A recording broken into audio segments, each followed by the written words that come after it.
Ethan Frome by Edith Wharton. Introduction.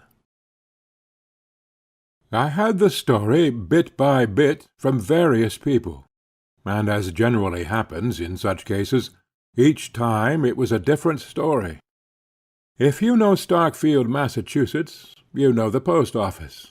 If you know the post office, you must have seen Ethan Frome drive up to it, drop the reins on his hollow-backed bay, and drag himself across the brick pavement to the white colonnade. And you must have asked who he was. It was there that, several years ago, I saw him for the first time, and the sight pulled me up sharp. Even then he was the most striking figure in Starkfield, though he was but the ruin of a man. It was not so much his great height that marked him, for the natives were easily singled out by their lank longitude from the stockier foreign breed. It was the careless, powerful look he had, in spite of a lameness, checking each step like the jerk of a chain.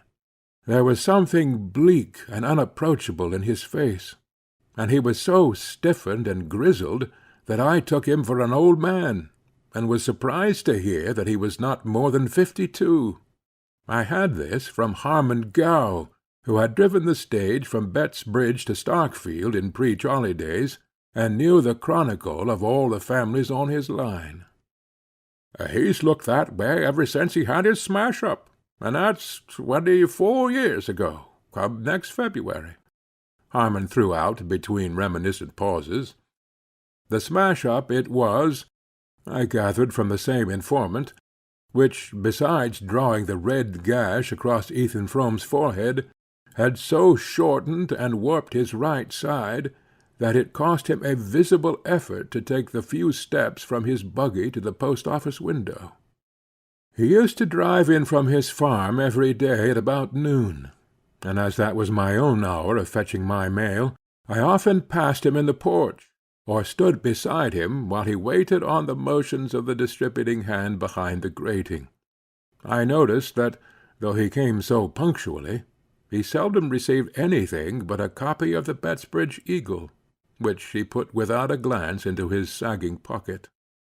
At intervals, however, the postmaster would hand him an envelope addressed to Mrs. Zenobia or Mrs. Zena Frome, and usually bearing conspicuously in the upper left-hand corner the address of some manufacturer of patent medicine, and the name of his specific. These documents my neighbor would also pocket without a glance, as if too much used to them to wonder at their number and variety, and would then turn away with a silent nod to the postmaster. Every one in Starkfield knew him, and gave him a greeting tempered to his own grave mien. But his taciturnity was respected, and it was only on rare occasions that one of the older men of the place detained him for a word.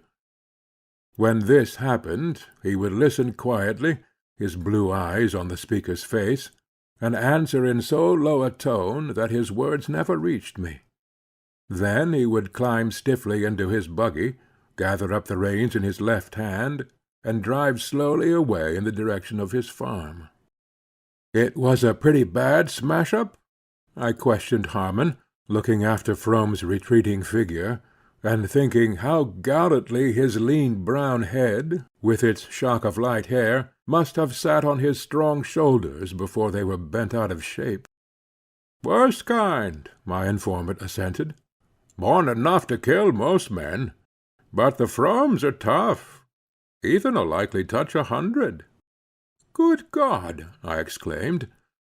At the moment Ethan Frome, after climbing to his seat, had leaned over to assure himself of the security of a wooden box, also with a druggist's label on it, which he had placed in the back of the buggy, and I saw his face as it probably looked when he thought himself alone. "That man touch 100?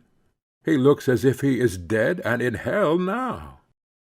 Harmon drew a slab of tobacco from his pocket, cut off a wedge, and pressed it into the leather pouch of his cheek. "Guess he's been in Starkfield too many winters. Most of the smart ones get away." "Why didn't he?" Somebody had to stay and care for the folks. There weren't ever anybody but Ethan. First his father, then his mother, then his wife. And then the smash-up?" Harmon chuckled sardonically. "That's so. He had to stay then." "I see.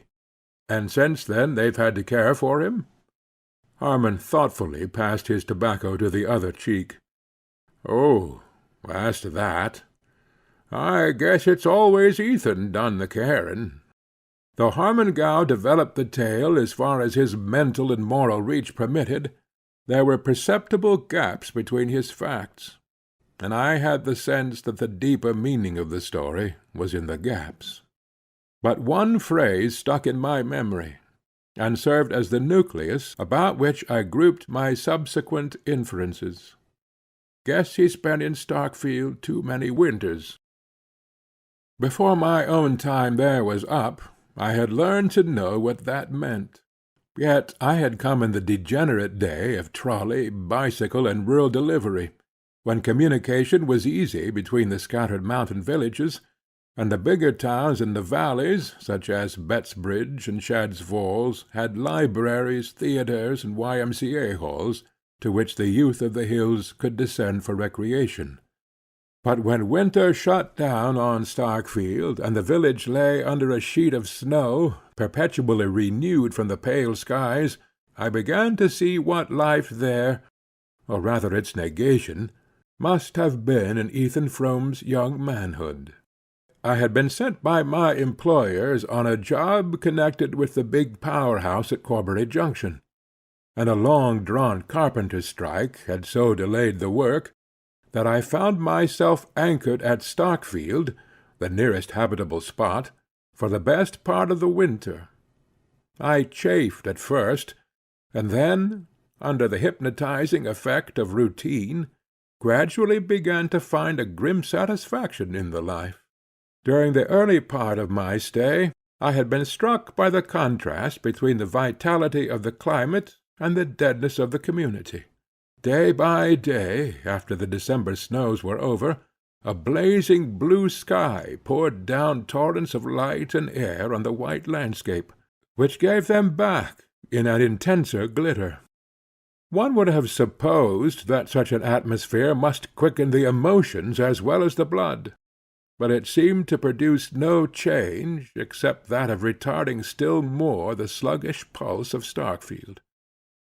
When I had been there a little longer, and had seen this phase of crystal clearness, followed by long stretches of sunless cold, when the storms of February had pitched their white tents about the devoted village, and the wild cavalry of March winds had charged down to their support, I began to understand why Starkfield emerged from its 6 months' siege like a starved garrison capitulating without quarter. 20 years earlier, the means of resistance must have been far fewer, and the enemy in command of almost all the lines of access between the beleaguered villages. And considering these things, I felt the sinister force of Harmon's phrase, "Most of the smart ones get away." But if that were the case, how could any combination of obstacles have hindered the flight of a man like Ethan Frome? During my stay at Starkfield I lodged with a middle-aged widow, colloquially known as Mrs. Ned Hale. Mrs. Hale's father had been the village lawyer of the previous generation, and Lawyer Varnum's house, where my landlady still lived with her mother, was the most considerable mansion in the village.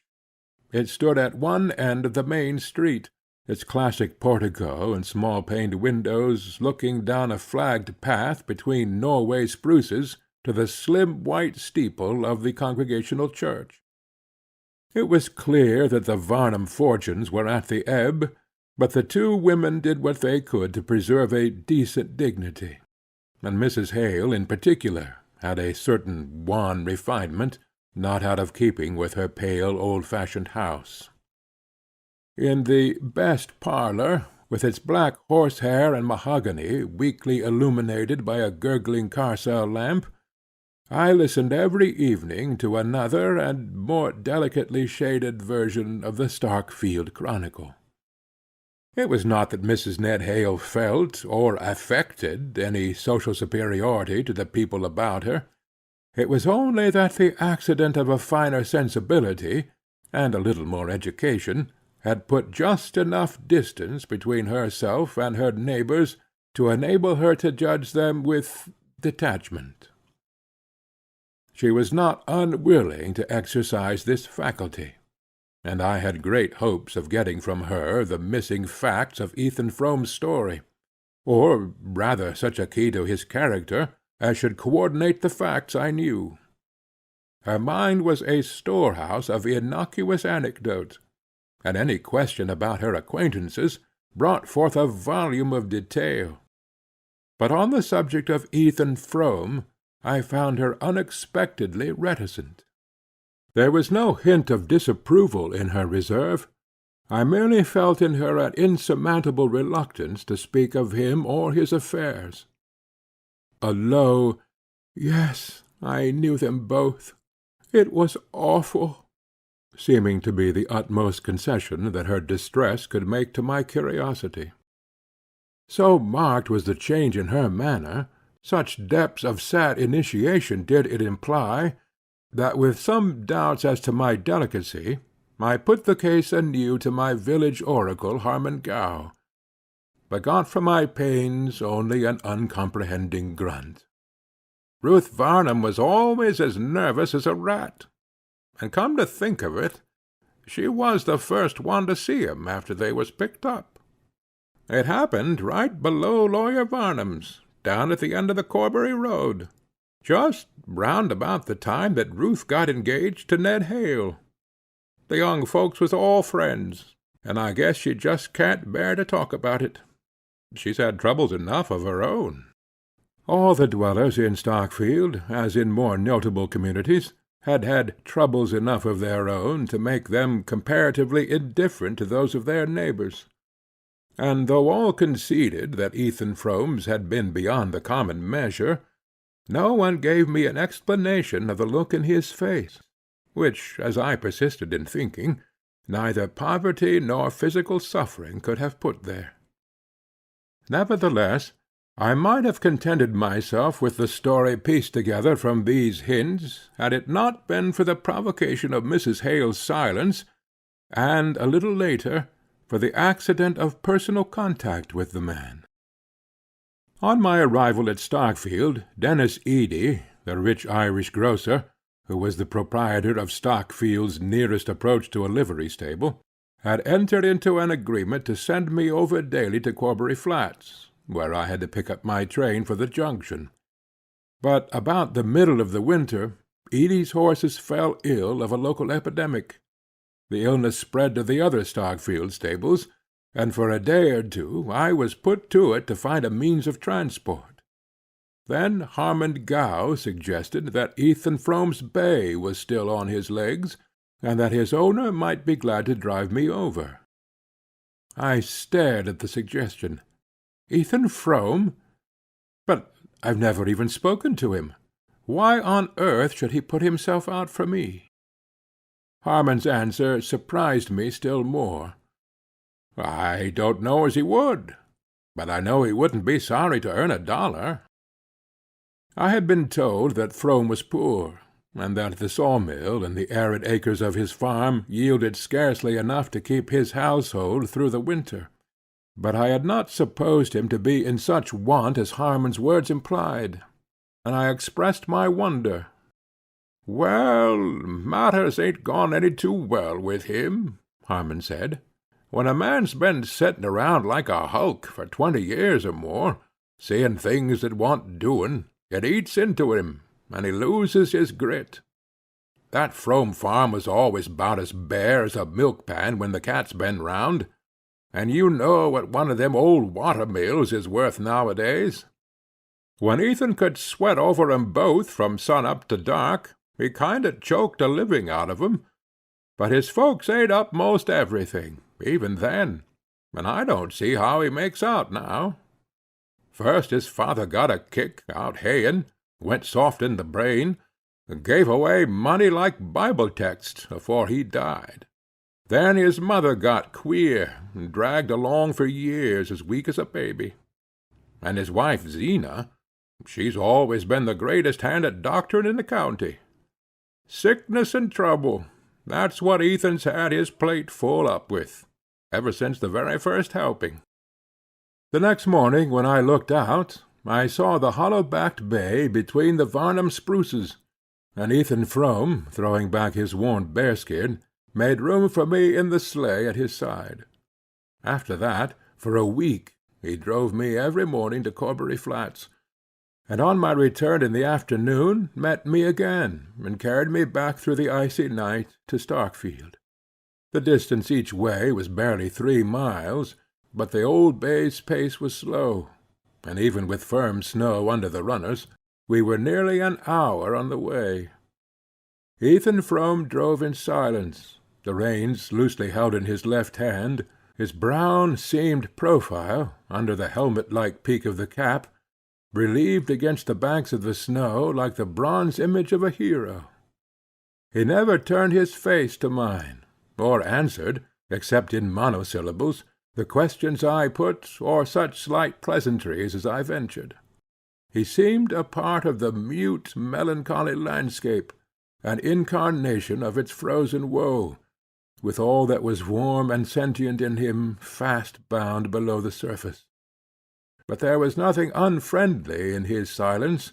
I simply felt that he lived in a depth of moral isolation too remote for casual access, and I had the sense that his loneliness was not merely the result of his personal plight, tragic as I guessed that to be, but had in it, as Harmon Gow had hinted, the profound accumulated cold of many Starkfield winters.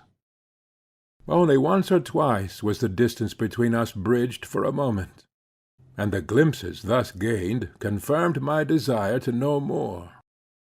Once I happened to speak of an engineering job I had been on the previous year in Florida, another contrast between the winter landscape about us and that in which I had found myself the year before. And to my surprise, Frome said suddenly, "Yes, I was down there once, and for a good while afterward I would call up the sight of it in winter. But now it's all snowed under." He said no more, and I had to guess the rest from the inflection of his voice and his sharp relapse into silence. Another day, on getting into my train at the Flats, I missed a volume of popular science. I think it was on some recent discoveries in biochemistry, which I had carried with me to read on the way. I thought no more about it till I got into the sleigh again that evening and saw the book in Frome's hand. "I found it after you were gone," he said. I put the volume into my pocket, and we dropped back into our usual silence. But as we began to crawl up the long hill from Corbury Flats to the Starkfield ridge, I became aware in the dusk that he had turned his face to mine. "There are things in that book that I didn't know the first word about," he said. I wondered less at his words than at the queer note of resentment in his voice. He was evidently surprised and slightly aggrieved at his own ignorance. "Does that sort of thing interest you?" I asked. "It used to. There are one or two rather new things in the book. There have been some big strides lately in that particular line of research." I waited a moment for an answer that did not come. Then I said, "If you'd like to look the book through, I'd be glad to leave it with you." He hesitated, and I had the impression that he felt himself about to yield to a stealing tide of inertia. Then, "Thank you, I'll take it," he answered shortly. I hoped that this incident might set up some more direct communication between us. Frome was so simple and straightforward that I was sure his curiosity about the book was based on a genuine interest in the subject. Such tastes and acquirements in a man of his condition made the contrast more poignant between his outer situation and his inner needs, and I hoped that the chance of giving expression to the latter might at least unseal his lips. But something in his past history, or in his present way of living, had apparently driven him too deeply into himself for any casual impulse to draw him back to his kind. At our next meeting he made no allusion to the book, and our intercourse seemed fated to remain as negative and one-sided as if there had been no break in his reserve. Frome had been driving me over to the flats for about a week, when one morning I looked out of my window into a thick snowfall.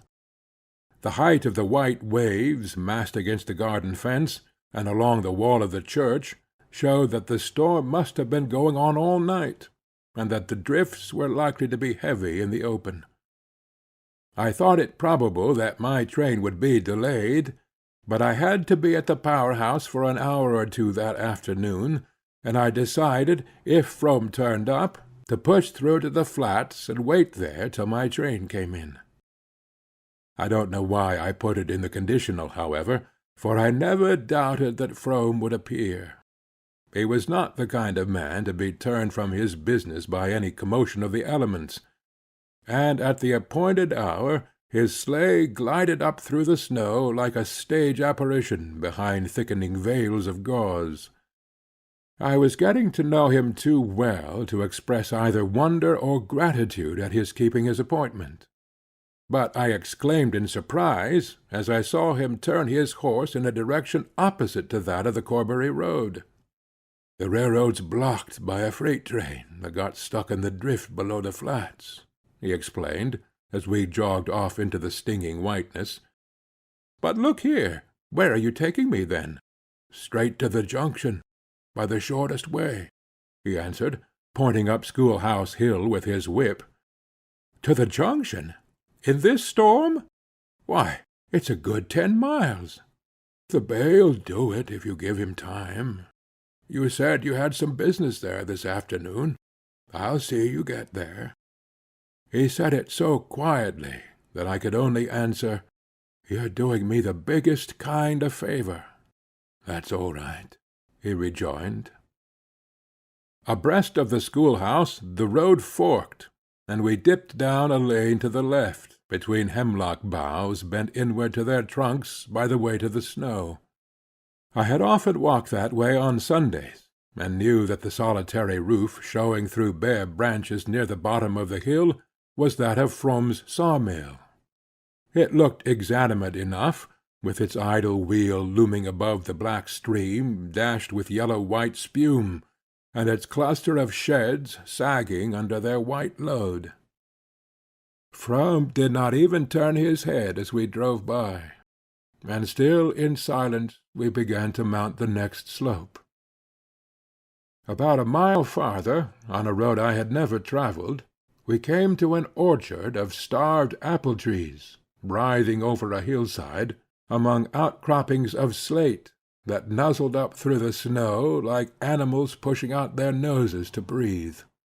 Beyond the orchard lay a field or two, their boundaries lost under drifts, and above the fields, huddled against the white immensities of land and sky, one of those lonely New England farmhouses that made the landscape lonelier.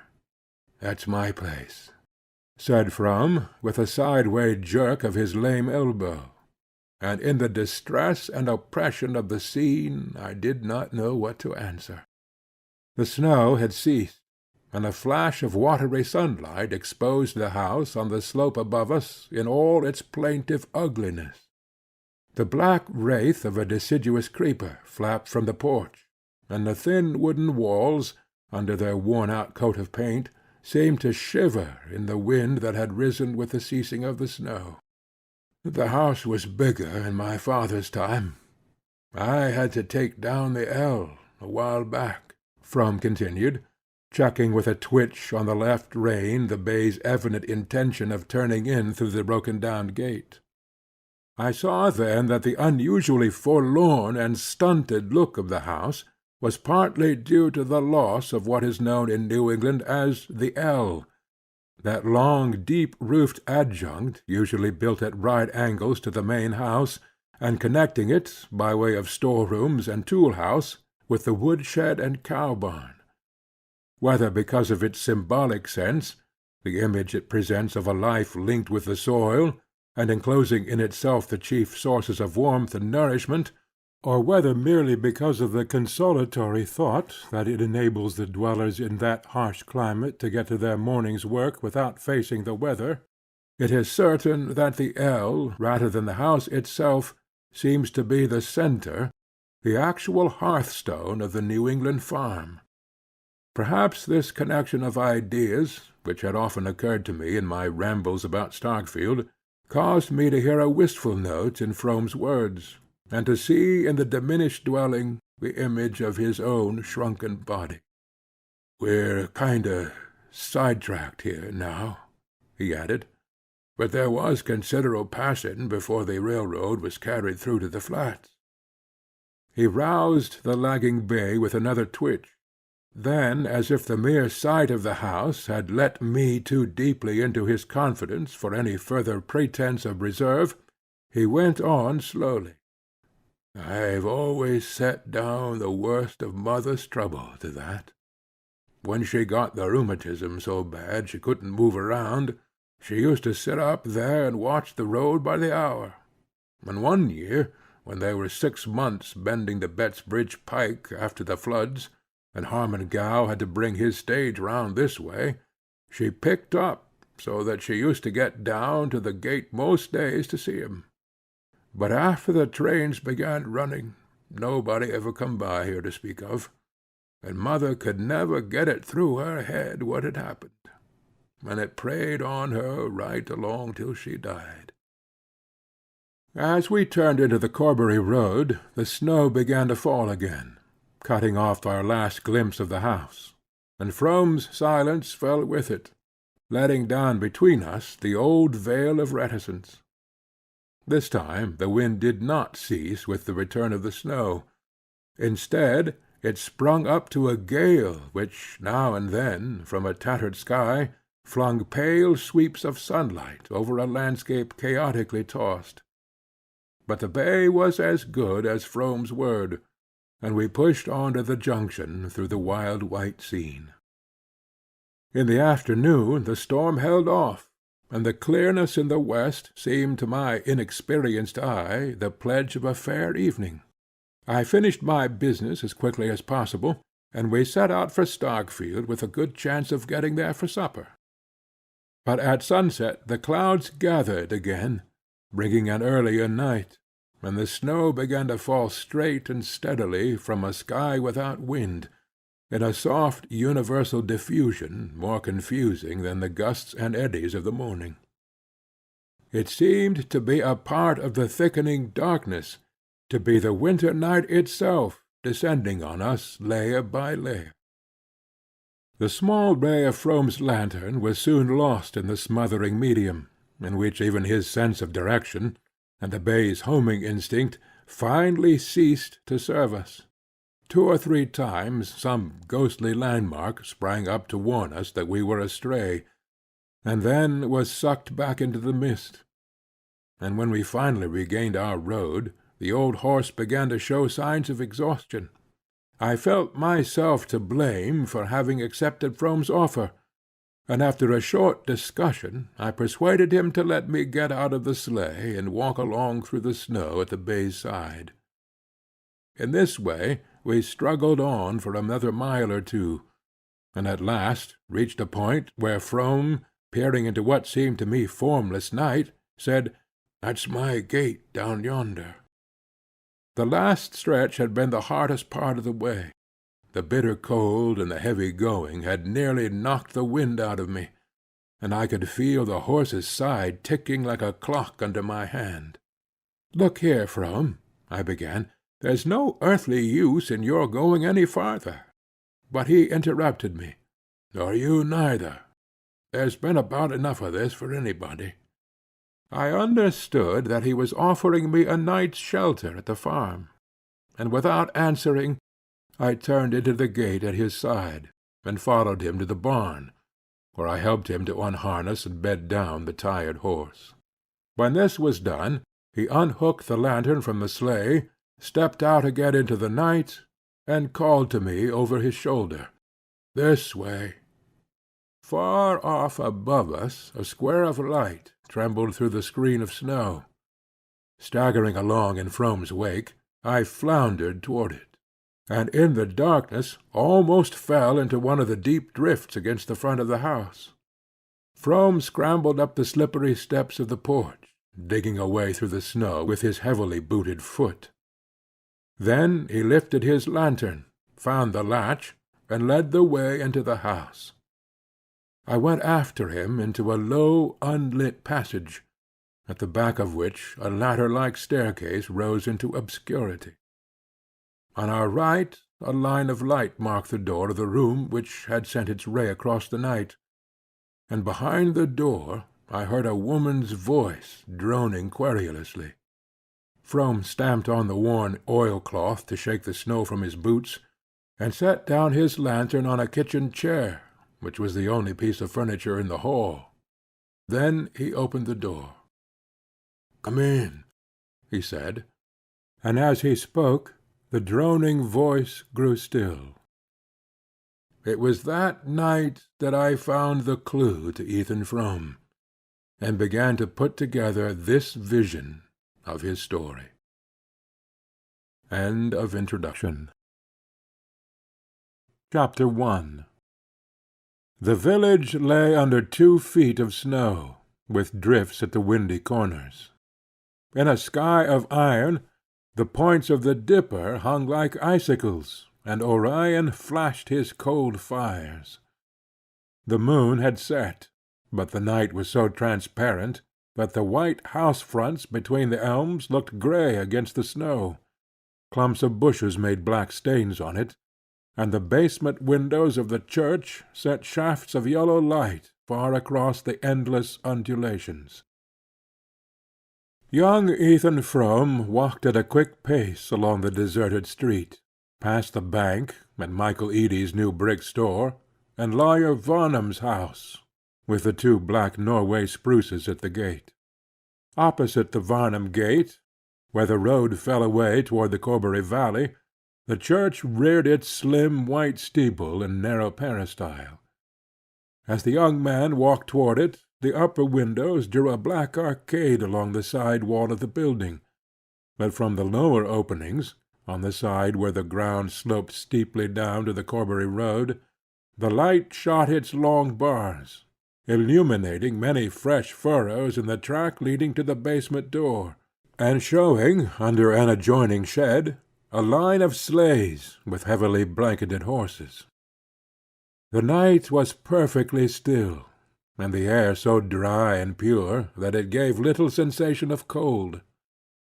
The effect produced on Frome was rather of a complete absence of atmosphere, as though nothing less tenuous than ether intervened between the white earth under his feet and the metallic dome overhead. "It's like being in an exhausted receiver," he thought.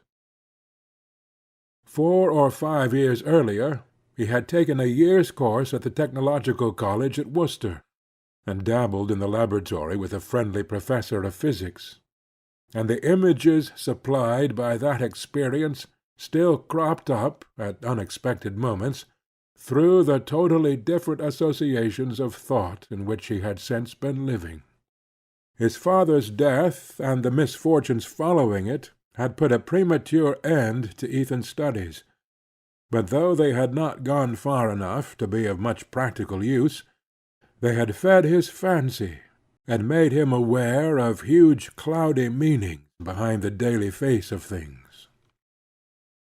As he strode along through the snow, the sense of such meanings glowed in his brain, and mingled with the bodily flush produced by his sharp tramp. At the end of the village he paused before the darkened front of the church. He stood there a moment, breathing quickly and looking up and down the street, in which not another figure moved. The pitch of the Corbury road, below Lawyer Varnum's spruces, was the favorite coasting ground of Starkfield, and on clear evenings the church corner rang till late with the shouts of the coasters. But to-night not a sled darkened the whiteness of the long declivity. The hush of midnight lay on the village, and all its waking life was gathered behind the church windows, from which strains of dance music flowed with the broad bands of yellow light. The young man, skirting the side of the building, went down the slope toward the basement door. To keep out of range of the revealing rays from within, he made a circuit through the untrodden snow, and gradually approached the farther angle of the basement wall. Thence, still hugging the shadow, he edged his way cautiously forward to the nearest window, holding back his straight spare body, and craning his neck till he got a glimpse of the room. Seen thus, from the pure and frosty darkness in which he stood, it seemed to be seething in a mist of heat. The metal reflectors of the gas jets sent crude waves of light against the whitewashed walls, and the iron flanks of the stove at the end of the hall looked as though they were heaving with volcanic fires. The floor was thronged with girls and young men. Down the side wall facing the window stood a row of kitchen chairs, from which the older women had just arisen. By this time the music had stopped, and the musicians, a fiddler and the young lady who played the harmonium on Sundays, were hastily refreshing themselves at one corner of the supper table, which aligned its devastated pie dishes and ice-cream saucers on the platform at the end of the hall. The guests were preparing to leave, and the tide had already set toward the passage where coats and wraps were hung, when a young man with a sprightly foot and a shock of black hair shot into the middle of the floor and clapped his hands. The signal took instant effect. The musicians hurried to their instruments. The dancers, some already half muffled for departure, fell into line down each side of the room. The older spectators slipped back to their chairs, and the lively young man, after diving about here and there in the throng, drew forth a girl who had already wound a cherry-colored fascinator about her head, and leading her up to the end of the floor, whirled her down its length to the bounding tune of a Virginia reel. Frome's heart was beating fast. He had been straining for a glimpse of the dark head under the cherry-colored scarf, and it vexed him that another eye should have been quicker than his. The leader of the reel, who looked as if he had Irish blood in his veins, danced well, and his partner caught his fire. As she passed down the line, her light figure swinging from hand to hand in circles of increasing swiftness, the scarf flew off her head and stood out behind her shoulders, and Frome, at each turn, caught sight of her laughing, panting lips, the cloud of dark hair about her forehead, and the dark eyes, which seemed the only fixed points in a maze of flying lines. The dancers were going faster and faster, and the musicians, to keep up with them, belaboured their instruments like jockeys lashing their mounts on the home stretch. Yet it seemed to the young man at the window that the reel would never end. Now and then he turned his eyes from the girl's face to that of her partner, which, in the exhilaration of the dance, had taken on a look of almost impudent ownership. Dennis Edie was the son of Michael Edie, the ambitious Irish grocer, whose suppleness and effrontery had given Starkfield its first notion of smart business methods, and whose new brick store testified to the success of the attempt. His son seemed likely to follow in his steps, and was meanwhile applying the same arts to the conquest of the Starkfield maidenhood. Hitherto Ethan Frome had been content to think him a mean fellow, but now he positively invited a horsewhipping. It was strange that the girl did not seem aware of it, that she could lift her rapt face to her dancers, and drop her hands into his, without appearing to feel the offence of his look and touch. Frome was in the habit of walking into Starkfield to fetch home his wife's cousin, Matty Silver, on the rare evenings when some chance of amusement drew her to the village. It was his wife who had suggested, when the girl came to live with them, that such opportunities should be put in her way. Matty Silver came from Stamford, and when she entered the Fromes' household to act as her cousin Zena's aid, it was thought best, as she came without pay, not to let her feel too sharp a contrast between the life she had left and the isolation of a Starkfield farm. But for this, as Frome sardonically reflected, it would hardly have occurred to Zena to take any thought for the girl's amusement. When his wife first proposed that they should give Matty an occasional evening out, he had inwardly demurred at having to do the extra 2 miles to the village and back after his hard day on the farm. But not long afterward he had reached the point of wishing that Starkfield might give all its nights to revelry. Matty Silver had lived under his roof for a year, and from early morning till they met at supper he had frequent chances of seeing her, but no moments in her company were comparable to those when, her arm in his, and her light step flying to keep time with his long stride, they walked back through the night to the farm. He had taken to the girl from the first day, when he had driven over to the flats to meet her, and she had smiled and waved to him from the train, crying out, "You must be Ethan," as she jumped down with her bundles, while he reflected, looking over her slight person, "She don't look much on housework, but she ain't a fretter anyhow." It was not only that the coming to his house of a bit of hopeful young life was like the lighting of a fire on a cold hearth. The girl was more than the bright serviceable creature he had thought her. She had an eye to see and an ear to hear. He could show her things and tell her things, and taste the bliss of feeling that all he imparted left long reverberations and echoes he could wake at will. It was during their night walks back to the farm that he felt most intensely the sweetness of this communion. He had always been more sensitive than the people about him to the appeal of natural beauty. His unfinished studies had given form to this sensibility, and even in his unhappiest moments field and sky spoke to him with a deep and powerful persuasion.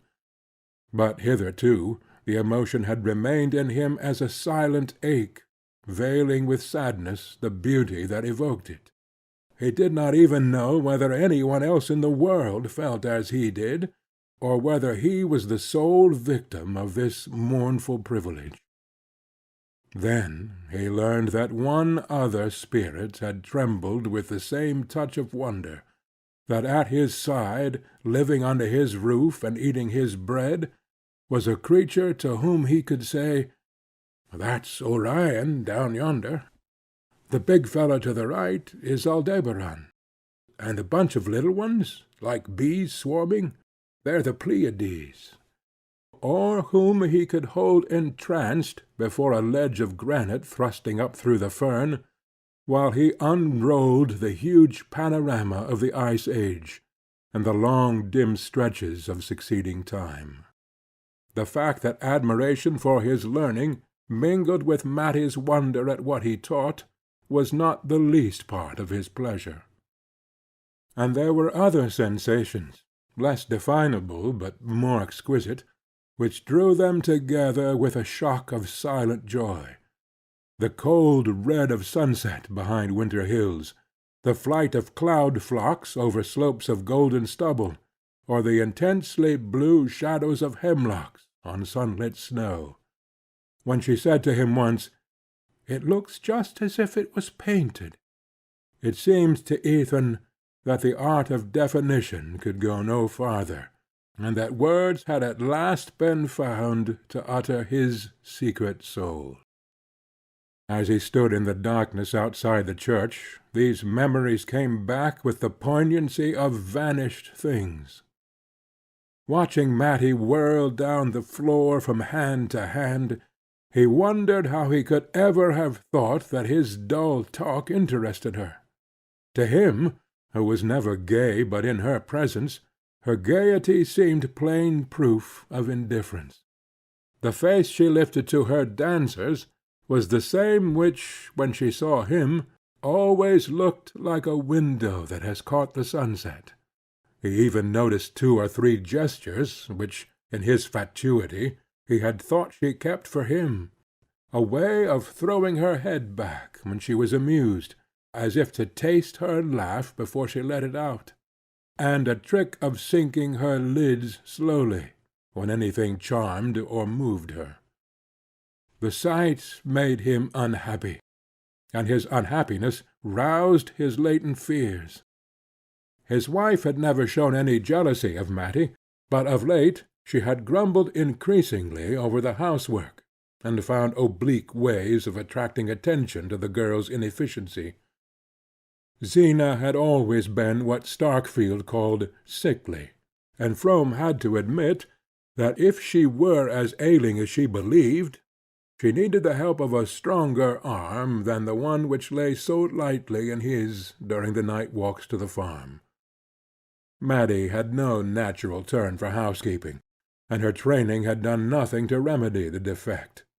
She was quick to learn, but forgetful and dreamy, and not disposed to take the matter seriously. Ethan had an idea that if she were to marry a man she was fond of, the dormant instinct would wake, and her pies and biscuits become the pride of the county. But domesticity in the abstract did not interest her. At first she was so awkward that he could not help laughing at her, but she laughed with him, and that made them better friends. He did his best to supplement her unskilled efforts, getting up earlier than usual to light the kitchen fire, carrying in the wood overnight, and neglecting the mill for the farm, that he might help her about the house during the day. He even crept down on Saturday nights to scrub the kitchen floor after the women had gone to bed, and Zena one day had surprised him at the churn, and turned away silently, with one of her queer looks. Of late there had been other signs of her disfavour, as intangible but more disquieting. One cold winter morning, as he dressed in the dark, his candle flickering in the draught of the ill-fitting window, he heard her speak from the bed behind him. "The doctor don't want I should be left without anybody to do for me," she said in her flat whine. He had supposed her to be asleep, and the sound of her voice had startled him, though she was given to abrupt explosions of speech after long intervals of secretive silence. He turned and looked at her where she lay indistinctly outlined under the dark calico quilt, her high-boned face taking a grayish tinge from the whiteness of the pillow. "Nobody to do for you," he repeated. "If you say you can't afford a hired girl when Matty goes." Frome turned away again, and taking up his razor, stooped to catch the reflection of his stretched cheek in the blotched looking-glass above the washstand. "Why on earth should Matty go?" "Well, when she gets married, I mean." His wife's drawl came from behind him. "Oh, she'd never leave us as long as you needed her," he returned, scraping hard at his chin. "I wouldn't ever have it said that I stood in the way of a poor girl like Matty marrying a smart fellow like Dennis Edy," Zena answered in a tone of plaintive self-effacement.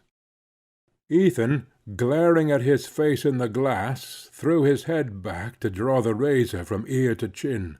His hand was steady, but the attitude was an excuse for not making an immediate reply. "And the doctor don't want I should be left without anybody," Zena continued.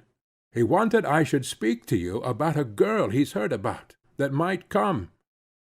Ethan laid down the razor and straightened himself with a laugh. "Dennis Edie? If that's all, I guess there's no such hurry to look around for a girl." "Well, I'd like to talk to you about it," said Zena obstinately. He was getting into his clothes in fumbling haste. "All right, but I haven't got the time now. I'm late as it is," he returned, holding his old silver turnip watch to the candle. Zena, apparently accepting this as final, lay watching him in silence while he pulled his suspenders over his shoulders and jerked his arms into his coat. But as he went toward the door, she said, suddenly and incisively, "I guess you're always late, now you shave every morning." That thrust had frightened him more than any vague insinuations about Dennis Edie. It was a fact that since Matty Silver's coming he had taken to shaving every day. But his wife always seemed to be asleep when he left her side in the winter darkness, and he had stupidly assumed that she would not notice any change in his appearance.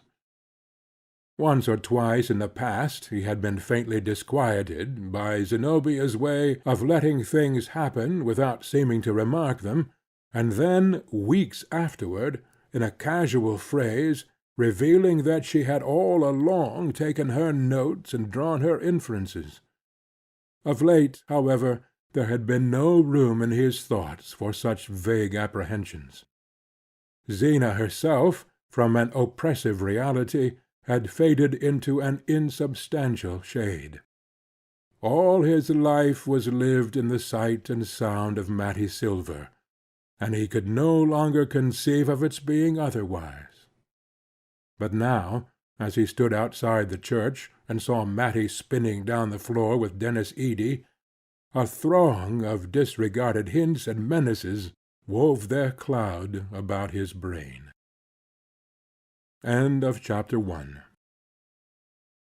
Chapter 2.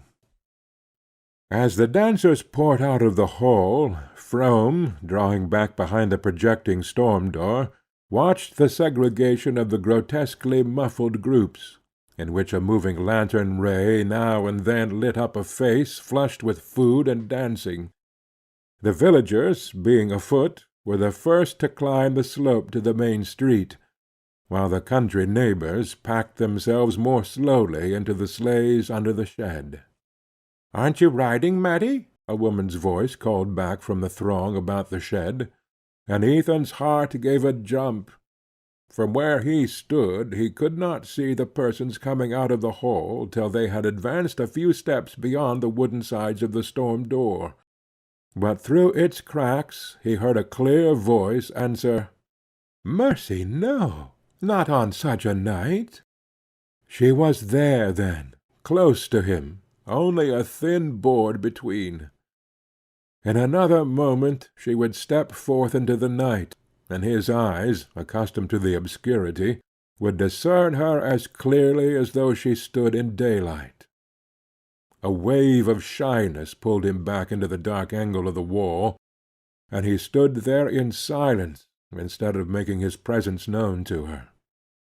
It had been one of the wonders of their intercourse that from the first she, the quicker, finer, more expressive, instead of crushing him by the contrast, had given him something of her own ease and freedom.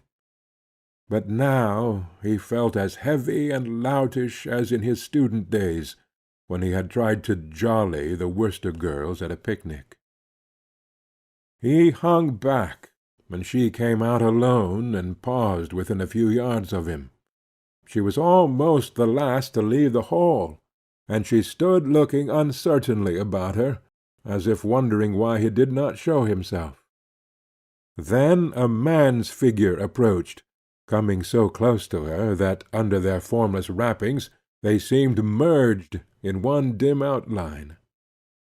"Gentleman friend gone back on you? Say, Mat, that's tough." "No, I wouldn't be mean enough to tell the other girls. I ain't as low down as that." How Frome hated his cheap banter. "But look'ee here, ain't it lucky? I got the old man's cutter down there waiting for us." Frome heard the girl's voice, gaily incredulous. "What on earth's your father's cutter doing down there?" "Why, waiting for me to take a ride. I got the roan colt, too." "I kind of knew I'd want to take a ride tonight." Edie, in his triumph, tried to put a sentimental note into his bragging voice. The girl seemed to waver, and Frome saw her twirl the end of her scarf irresolutely about her fingers. Not for the world would he have made a sign to her, though it seemed to him that his life hung on her next gesture. "Hold on a minute while I unhitch the colt," Dennis called to her, springing toward the shed. She stood perfectly still, looking after him in an attitude of tranquil expectancy torturing to the hidden watcher. Frome noticed that she no longer turned her head from side to side, as though peering through the night for another figure. She let Dennis Edie lead out the horse, climb into the cutter, and fling back the bearskin to make room for her at his side. Then, with a swift motion of flight, she turned about and darted up the slope toward the front of the church. "Good-bye. Hope you'll have a lovely ride," she called back to him over her shoulder. Dennis laughed, and gave the horse a cut that brought him quickly abreast of her retreating figure. "Come along, get in, quick! It's as slippery as thunder on this turn," he cried, leaning over to reach out a hand to her. She laughed back at him. "Good night. I'm not getting in." By this time they had passed beyond Frome's earshot, and he could only follow the shadowy pantomime of their silhouettes as they continued to move along the crest of the slope above him. He saw Edie, after a moment, jump from the cutter and go toward the girl with the reins over one arm. The other he tried to slip through hers, but she eluded him nimbly, and Frome's heart, which had swung out over a black void, trembled back to safety. A moment later he heard the jingle of departing sleigh-bells, and discerned a figure advancing alone toward the empty expanse of snow before the church. In the black shade of the Varnum spruces he caught up with her, and she turned with a quick, "Oh! Think I'd forgotten you, Mat?" he asked with sheepish glee. She answered seriously, "I thought maybe you couldn't come back for me." "Couldn't? What on earth could stop me?" "I knew Zena wasn't feeling any too good to-day." "Oh, she's in bed long ago." He paused, a question struggling in him. "Then you meant to walk home all alone?" "Oh, I ain't afraid," she laughed. They stood together in the gloom of the spruces, an empty world glimmering about them wide and grey under the stars. He brought his question out. "If you thought I hadn't come, why didn't you ride back with Dennis Edie?" "Why? Where were you? How did you know? I never saw you." Her wonder and his laughter ran together like spring rills in a thaw. Ethan had the sense of having done something arch and ingenious. To prolong the effect, he groped for a dazzling phrase, and brought out, in a growl of rapture, "Come along."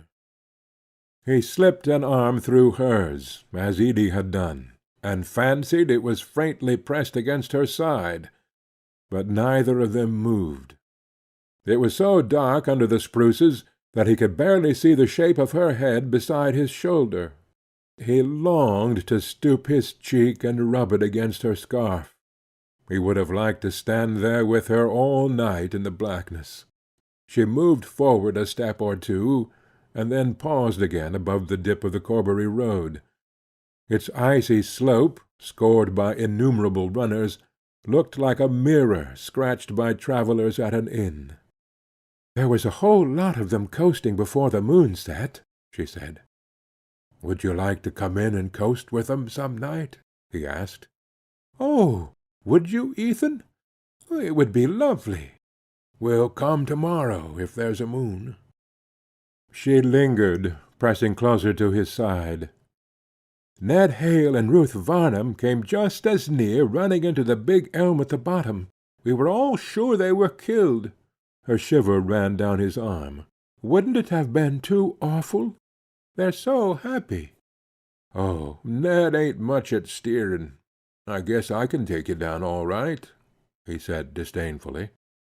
He was aware that he was talking big like Denis Eady, but his reaction of joy had unsteadied him, and the inflection with which she had said of the engaged couple, "They're so happy," made the words sound as if she had been thinking of herself and him.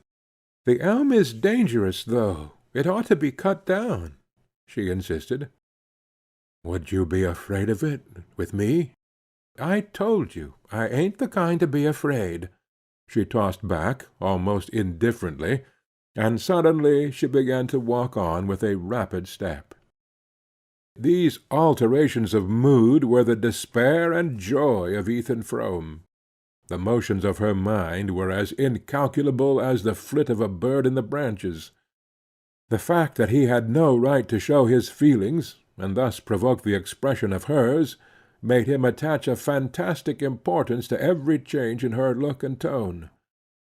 Now he thought she understood him, and feared. Now he was sure she did not, and despaired. To-night the pressure of accumulated misgivings sent the scale drooping toward despair, and her indifference was the more chilling after the flush of joy into which she had plunged him by dismissing Denis Eady. He mounted Schoolhouse Hill at her side, and walked on in silence till they reached the lane leading to the sawmill. Then the need of some definite assurance grew too strong for him. "You'd have found me right off if you hadn't gone back to have that last reel with Denis," he brought out awkwardly. He could not pronounce the name without a stiffening of the muscles of his throat.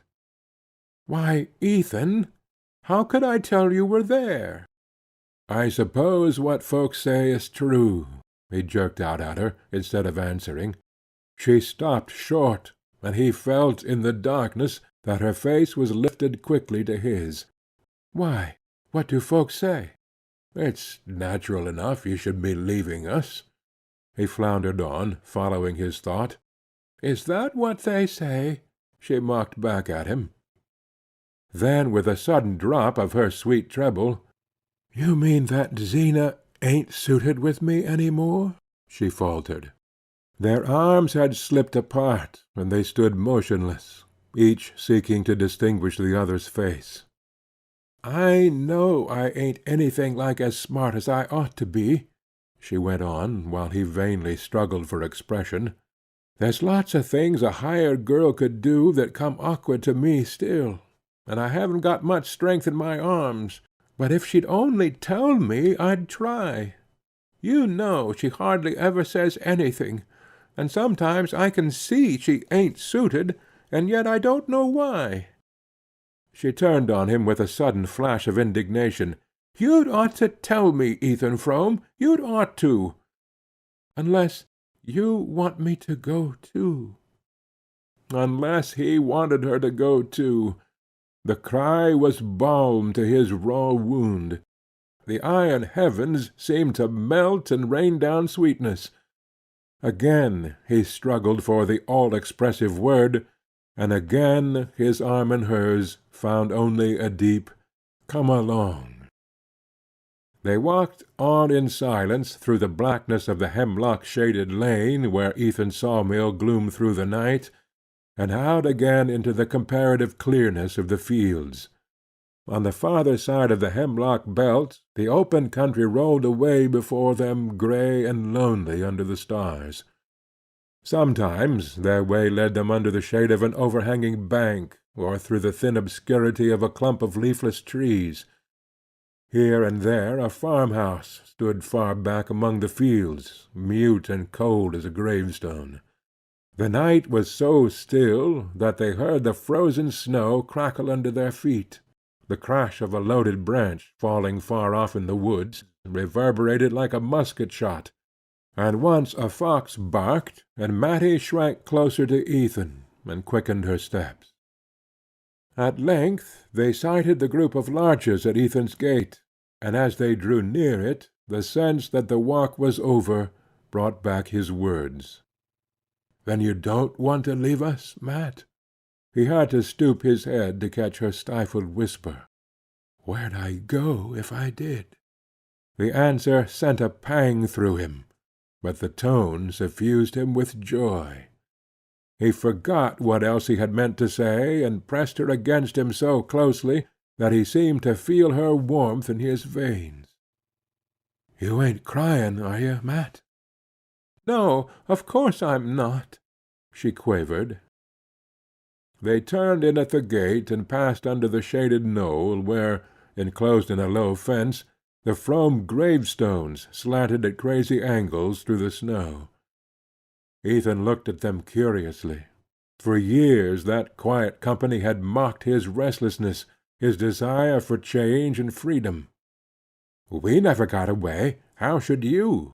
seemed to be written on every headstone, and whenever he went in or out of his gate, he thought with a shiver, "I shall just go on living here till I join them."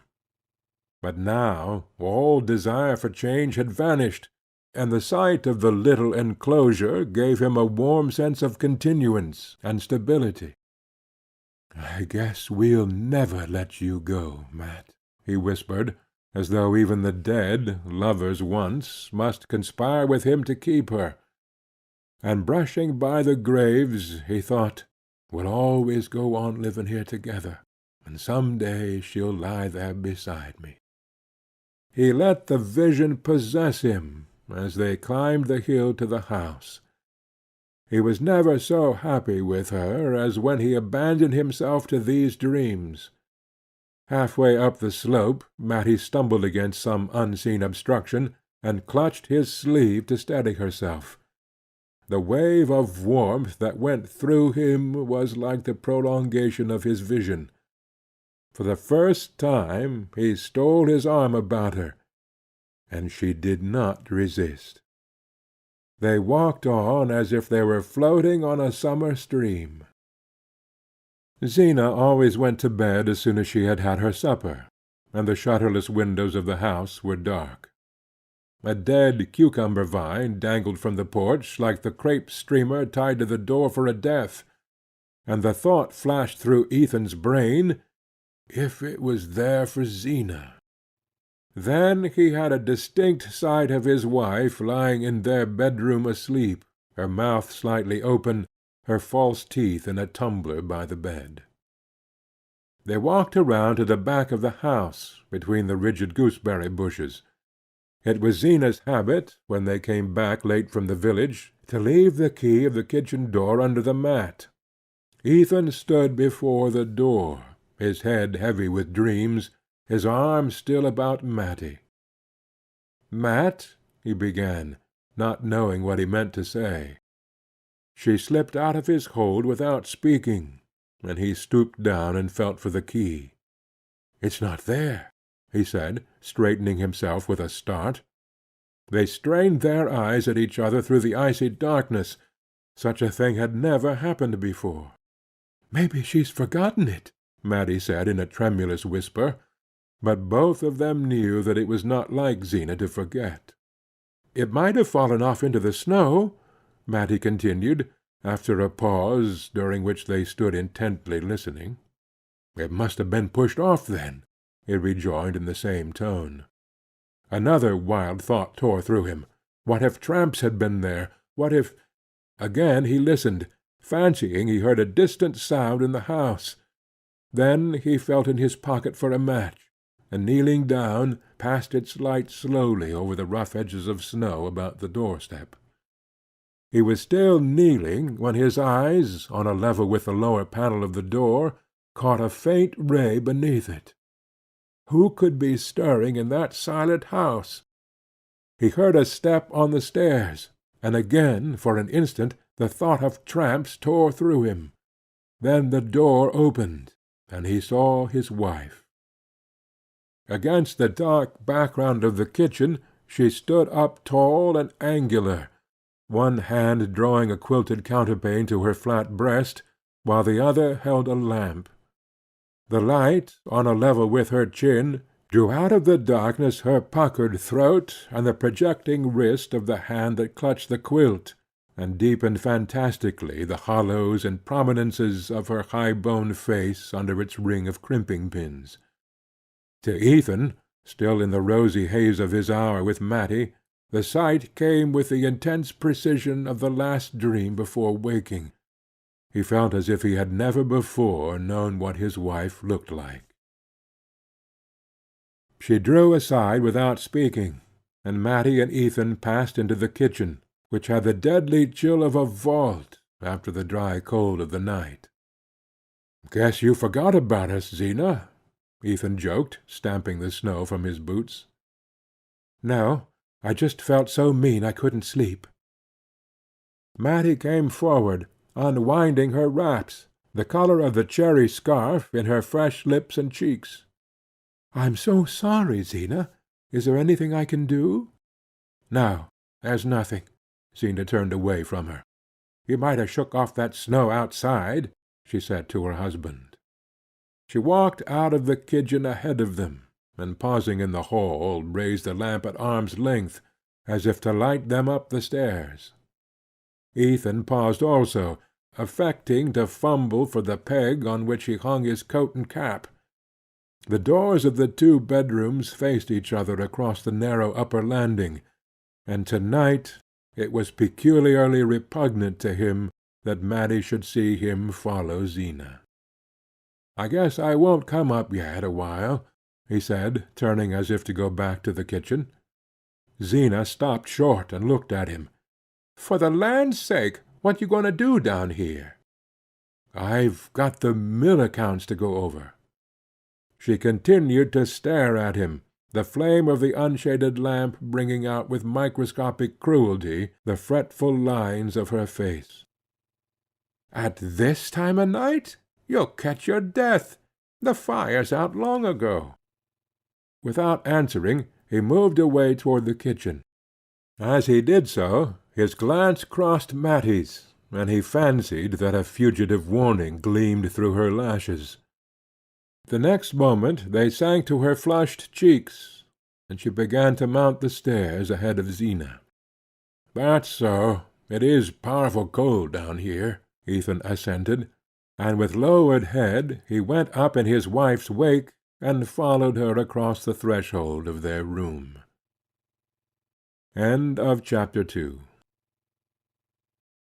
Chapter 3. There was some hauling to be done at the lower end of the wood-lot, and Ethan was out early the next day. The winter morning was as clear as crystal. The sunrise burned red in a pure sky. The shadows on the rim of the wood-lot were darkly blue, and beyond the white and scintillating fields patches of far-off forest hung like smoke. It was in the early morning stillness, when his muscles were swinging to their familiar task and his lungs expanding with long draughts of mountain air, that Ethan did his clearest thinking. He and Zena had not exchanged a word after the door of their room had closed on them. She had measured out some drops from a medicine bottle on a chair by the bed, and after swallowing them, and wrapping her head in a piece of yellow flannel, had lain down with her face turned away. Ethan undressed hurriedly and blew out the light, so that he should not see her when he took his place at her side. As he lay there he could hear Matty moving about in her room, and her candle, sending its small ray across the landing, drew a scarcely perceptible line of light under his door. He kept his eyes fixed on the light till it vanished. Then the room grew perfectly black, and not a sound was audible but Zena's asthmatic breathing. Ethan felt confusedly that there were many things he ought to think about, but through his tingling veins and tired brain only one sensation throbbed, the warmth of Matty's shoulder against his. Why had he not kissed her when he held her there? A few hours earlier he would not have asked himself the question. Even a few minutes earlier, when they had stood alone outside the house, he would not have dared to think of kissing her. But since he had seen her lips in the lamplight, he felt they were his. Now, in the bright morning air, her face was still before him. It was part of the sun's red, and of the pure glitter on the snow. How the girl had changed since she had come to Starkfield! He remembered what a colourless slip of a thing she had looked the day he had met her at the station, and all the first winter how she shivered with cold when the northerly gales shook the thin clapboards, and the snow beat like hail against the loose-hung windows. He had been afraid that she would hate the hard life, the cold and loneliness. But not a sign of discontent escaped her. Zena took the view that Matty was bound to make the best of Starkfield, since she hadn't any other place to go to. But this did not strike Ethan as conclusive. Zena, at any rate, did not apply the principle in her own case. He felt all the more sorry for the girl, because misfortune had in a sense indentured her to them. Matty Silver was the daughter of a cousin of Zenobia Frome's, who had inflamed his clan with mingled sentiments of envy and admiration by descending from the hills to Connecticut, where he had married a Stamford girl, and succeeded to her father's thriving drug business. Unhappily, Orrin Silver, a man of far-reaching aims, had died too soon to prove that the end justifies the means. His accounts revealed merely what the means had been, and these were such that it was fortunate for his wife and daughter that his books were examined only after his impressive funeral. His wife died of the disclosure, and Matty, at 20, was left alone to make her way on the $50 obtained from the sale of her piano. For this purpose her equipment, though varied, was inadequate. She could trim a hat, make molasses candy, recite "Curfew Shall Not Ring Tonight," and play "The Lost Chord" and a potpourri from Carmen. When she tried to extend the field of her activities in the direction of stenography and bookkeeping, her health broke down, and 6 months on her feet behind the counter of a department store did not tend to restore it. Her nearest relations had been induced to place their savings in her father's hands, and though, after his death, they ungrudgingly acquitted themselves of the Christian duty of returning good for evil, by giving his daughter all the advice at their disposal, they could hardly be expected to supplement it by material aid. But when Zenobia's doctor recommended her looking about for someone to help her with the housework, the clan instantly saw the chance of exacting a compensation from Matty. Zenobia, though doubtful of the girl's efficiency, was tempted by the freedom to find fault without much risk of losing her, and so Matty came to Starkfield. Zenobia's fault-finding was of the silent kind, but not the less penetrating for that. During the first months Ethan alternately burned with a desire to see Matty defy her, and trembled with fear of the result. Then the situation grew less strained. The pure air and the long summer hours in the open gave back life and elasticity to Matty, and Zena, with more leisure to devote to her complex ailments, grew less watchful of the girl's omissions, so that Ethan, struggling on under the burden of his barren farm and failing sawmill, could at least imagine that peace reigned in his house. There was really even now no tangible evidence to the contrary, but since the previous night a vague dread had hung on his skyline. It was formed of Zena's obstinate silence, of Matty's sudden look of warning, of the memory of just such fleeting imperceptible signs as those which told him, on certain stainless mornings, that before night there would be rain. His dread was so strong that, manlike, he sought to postpone certainty. The hauling was not over till midday, and as the lumber was to be delivered to Andrew Hale, the Starkfield builder, it was really easier for Ethan to send Jotham Powell, the hired man, back to the farm on foot, and drive the load down to the village himself. He had scrambled up on the logs, and was sitting astride them, close over his shaggy greys, when, coming between him and their streaming necks, he had a vision of the warning look that Matty had given him the night before. "If there's going to be any trouble, I want to be there," was his vague reflection, as he threw to Jotham the unexpected order to unhitch the team and lead them back to the barn. It was a slow trudge home through the heavy fields, and when the two men entered the kitchen, Matty was lifting the coffee from the stove, and Zena was already at the table. Her husband stopped short at sight of her. Instead of her usual calico wrapper and knitted shawl, she wore her best dress of brown merino, and above her thin strands of hair, which still preserved the tight undulations of the crimping pins, rose a hard perpendicular bonnet, as to which Ethan's clearest notion was that he had to pay $5 for it at the Bettsbridge Emporium. On the floor beside her stood his old valise, and a bandbox wrapped in newspapers. "Why, where are you going, Zena?" he exclaimed.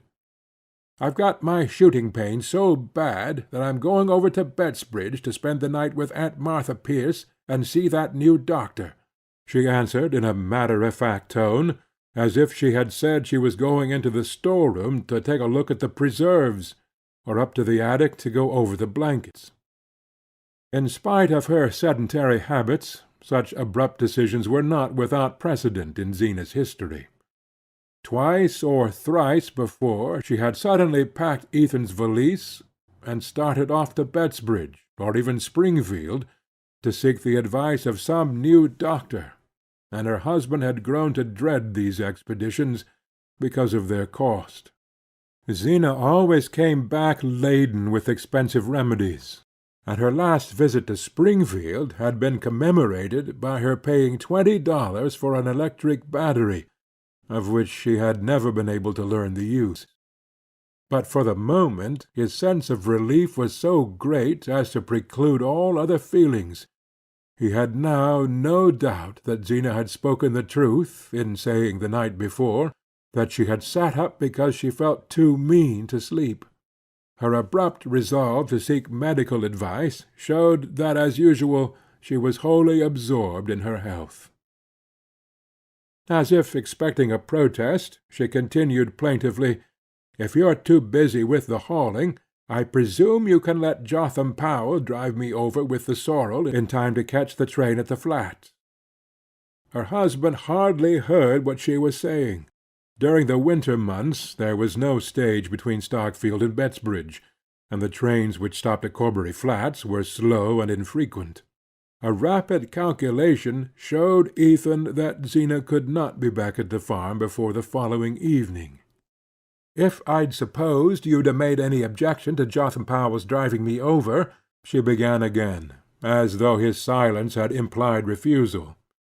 On the brink of departure she was always seized with a flux of words.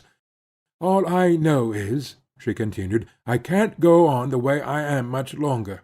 The pains are clear away down to my ankles now, or I'd a walked into Starkfield on my own feet sooner than put you out, and asked Michael Eady to let me ride over on his wagon to the Flats, when he sends to meet the train that brings his groceries. I'd a had 2 hours to wait in the station, but I'd a sooner ha' done it, even with this cold, than to have you say—" "Of course Jotham'll drive you over," Ethan roused himself to answer. He became suddenly conscious that he was looking at Matty while Zena talked to him, and with an effort he turned his eyes to his wife. She sat opposite the window, and the pale light reflected from the banks of snow made her face look more than usually drawn and bloodless, sharpened the 3 parallel creases between ear and cheek, and drew querulous lines from her thin nose to the corners of her mouth. Though she was but 7 years her husband's senior, and he was only 28, she was already an old woman. Ethan tried to say something befitting the occasion, but there was only one thought in his mind, the fact that, for the first time since Matty had come to live with them, Zena was to be away for a night. He wondered if the girl were thinking of it too. He knew that Zena must be wondering why he did not offer to drive her to the flats, and let Jotham Powell take the lumber to Starkfield, and at first he could not think of a pretext for not doing so. Then he said, "I'd take you over myself, only I've got to collect the cash for the lumber." As soon as the words were spoken he regretted them, not only because they were untrue, there being no prospect of his receiving cash payment from Hale, but also because he knew from experience the imprudence of letting Zena think he was in funds on the eve of one of her therapeutic excursions. At the moment, however, his one desire was to avoid the long drive with her behind the ancient sorrel who never went out of a walk. Zena made no reply. She did not seem to hear what he had said. She had already pushed her plate aside and was measuring out a draught from the large bottle at her elbow. "It ain't done me a speck of good, but I guess I might as well use it up," she remarked, adding, as she pushed the empty bottle toward Matty, "If you can get the taste out, it'll do for pickles."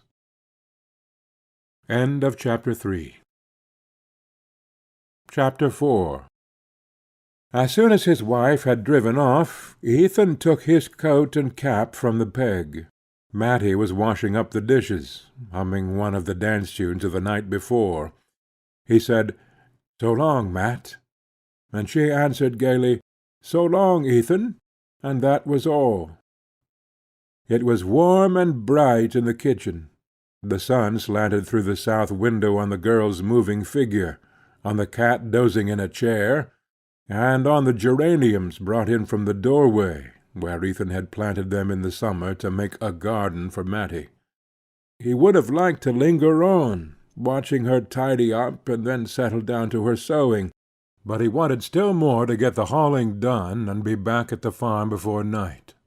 All the way down to the village he continued to think of his return to Matty.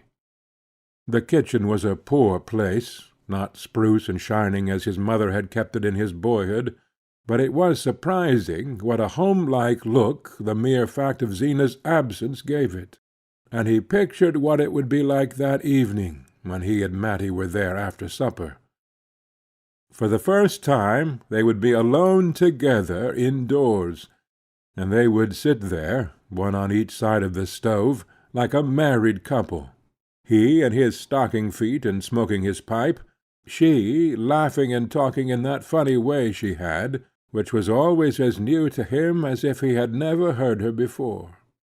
The sweetness of the picture, and the relief of knowing that his fears of trouble with Zena were unfounded, sent up his spirits with a rush, and he, who was usually so silent, whistled and sang aloud as he drove through the snowy fields. There was in him a slumbering spark of sociability, which the long Starkfield winters had not yet extinguished. By nature grave and inarticulate, he admired recklessness and gaiety in others, and was warmed to the marrow by friendly human intercourse. At Worcester, though he had the name of keeping to himself and not being much of a hand at a good time, he had secretly gloried in being clapped on the back and hailed as Old Eth or Old Stiff, and the cessation of such familiarities had increased the chill of his return to Starkfield. There the silence had deepened about him year by year. Left alone after his father's accident to carry the burden of farm and mill, he had had no time for convivial loiterings in the village, and when his mother fell ill, the loneliness of the house grew more oppressive than that of the fields. His mother had been a talker in her day, but after her trouble the sound of her voice was seldom heard, though she had not lost the power of speech. Sometimes in the long winter evenings, when in desperation her son asked her why she didn't say something, She would lift a finger and answer, "Because I'm listening," and on stormy nights, when the loud wind was about the house, she would complain, if he spoke to her, "They're talking so out there that I can't hear you." It was only when she drew toward her last illness, and his cousin Zenobia Pierce came over from the next valley to help him nurse her, that human speech was heard again in the house. After the mortal silence of his long imprisonment, Zena's volubility was music in his ears. He felt that he might have gone like his mother, if the sound of a new voice had not come to steady him. Zena seemed to understand his case at a glance. She laughed at him for not knowing the simplest sick-bed duties, and told him to go right along out, and leave her to see to things. The mere fact of obeying her orders, of feeling free to go about his business again and talk with other men, restored his shaken balance, and magnified his sense of what he owed her. Her efficiency shamed and dazzled him. She seemed to possess by instinct all the household wisdom that his long apprenticeship had not instilled in him. When the end came, it was she who had to tell him to hitch up and go for the undertaker, and she thought it funny that he had not settled beforehand who was to have his mother's clothes and the sewing-machine. After the funeral, when he saw her preparing to go away, he was seized with an unreasoning dread of being left alone on the farm, and before he knew what he was doing, he had asked her to stay there with him. He had often thought since that it would not have happened if his mother had died in spring instead of winter. When they married, it was agreed that as soon as he could straighten out the difficulties resulting from Mrs. Frome's long illness, they would sell the farm and sawmill, and try their luck in a large town. Ethan's love of nature did not take the form of a taste for agriculture. He had always wanted to be an engineer, and to live in towns, where there were lectures and big libraries, and fellows doing things. A slight engineering job in Florida, put in his way during his period of study at Worcester, increased his faith in his ability, as well as his eagerness to see the world, and he felt sure that, with a smart wife like Zena, it would not be long before he had made himself a place in it. Zena's native village was slightly larger and nearer to the railway than Starkfield, and she had let her husband see from the first that life on an isolated farm was not what she had expected when she married. But purchasers were slow in coming, and while he waited for them, Ethan learned the impossibility of transplanting her. She chose to look down on Starkfield, but she could not have lived in a place which looked down on her. Even Bettsbridge or Shadd's Falls would not have been sufficiently aware of her, and in the greater cities which attracted Ethan she would have suffered a complete loss of identity, and within a year of their marriage she developed the sickliness which had since made her notable even in a community rich in pathological instances. When she came to take care of his mother, she had seemed to Ethan like the very genius of health, but he soon saw that her skill as a nurse had been acquired by the absorbed observation of her own symptoms.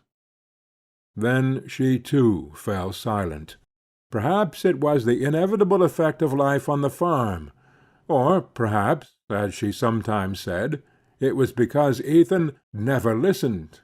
The charge was not wholly unfounded. When she spoke, it was only to complain, and to complain of things not in his power to remedy.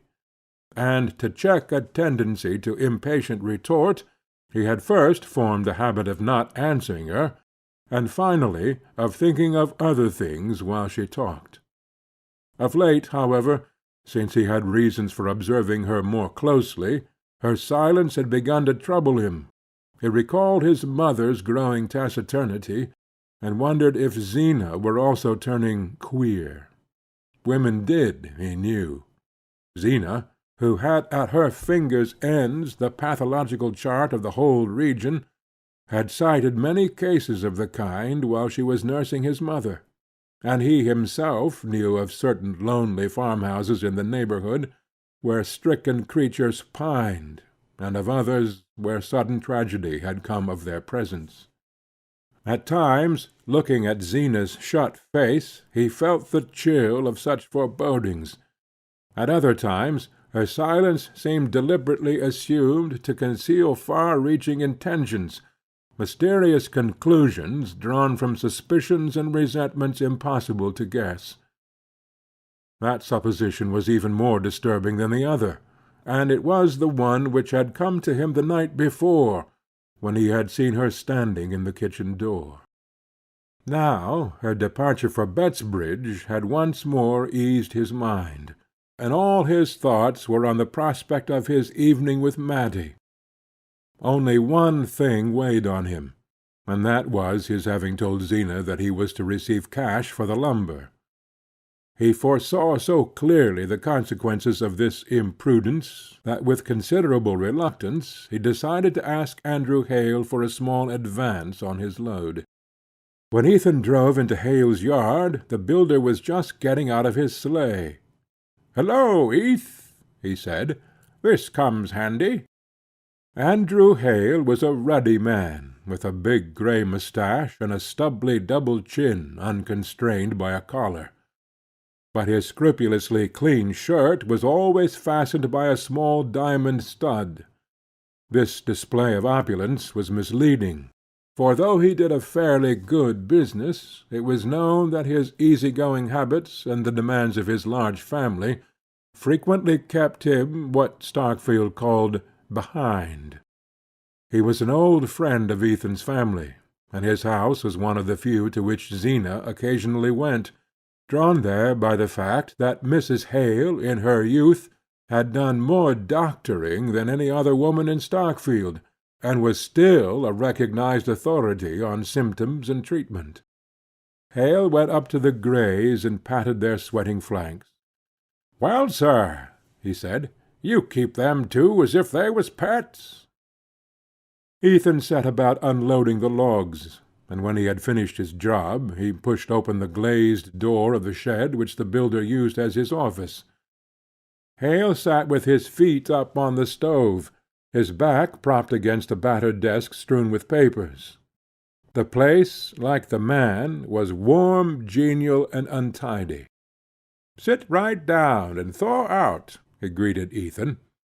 The latter did not know how to begin, but at length he managed to bring out his request for an advance of $50. The blood rushed to his thin skin under the sting of Hale's astonishment. It was the builder's custom to pay at the end of 3 months, and there was no precedent between the two men for a cash settlement.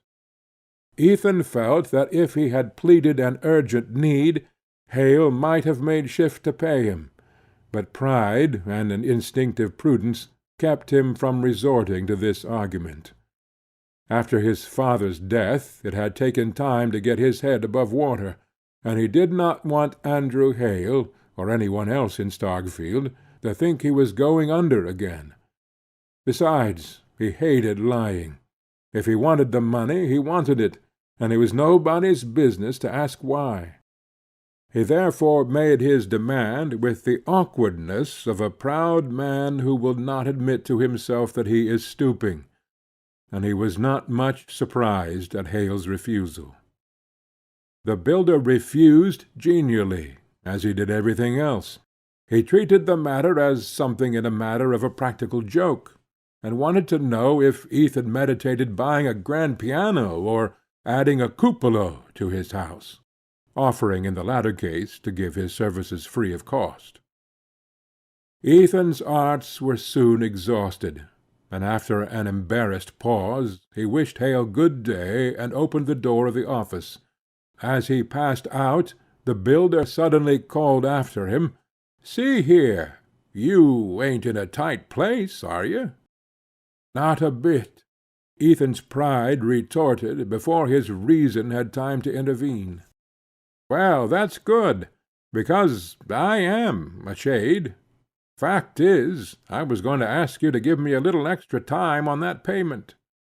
Business is pretty slack, to begin with, and then I'm fixing up a little house for Ned and Ruth when they're married. I'm glad to do it for 'em, but it costs." His look appealed to Ethan for sympathy. "The young people like things nice. You know how it is yourself. It's not so long ago since you fixed up your own place for Zena." Ethan left the Greys in Hale's stable, and went about some other business in the village. As he walked away, the builder's last phrase lingered in his ears, and he reflected grimly that his 7 years with Zena seemed to Starkfield not so long. The afternoon was drawing to an end, and here and there a lighted pane spangled the cold grey dusk and made the snow look whiter.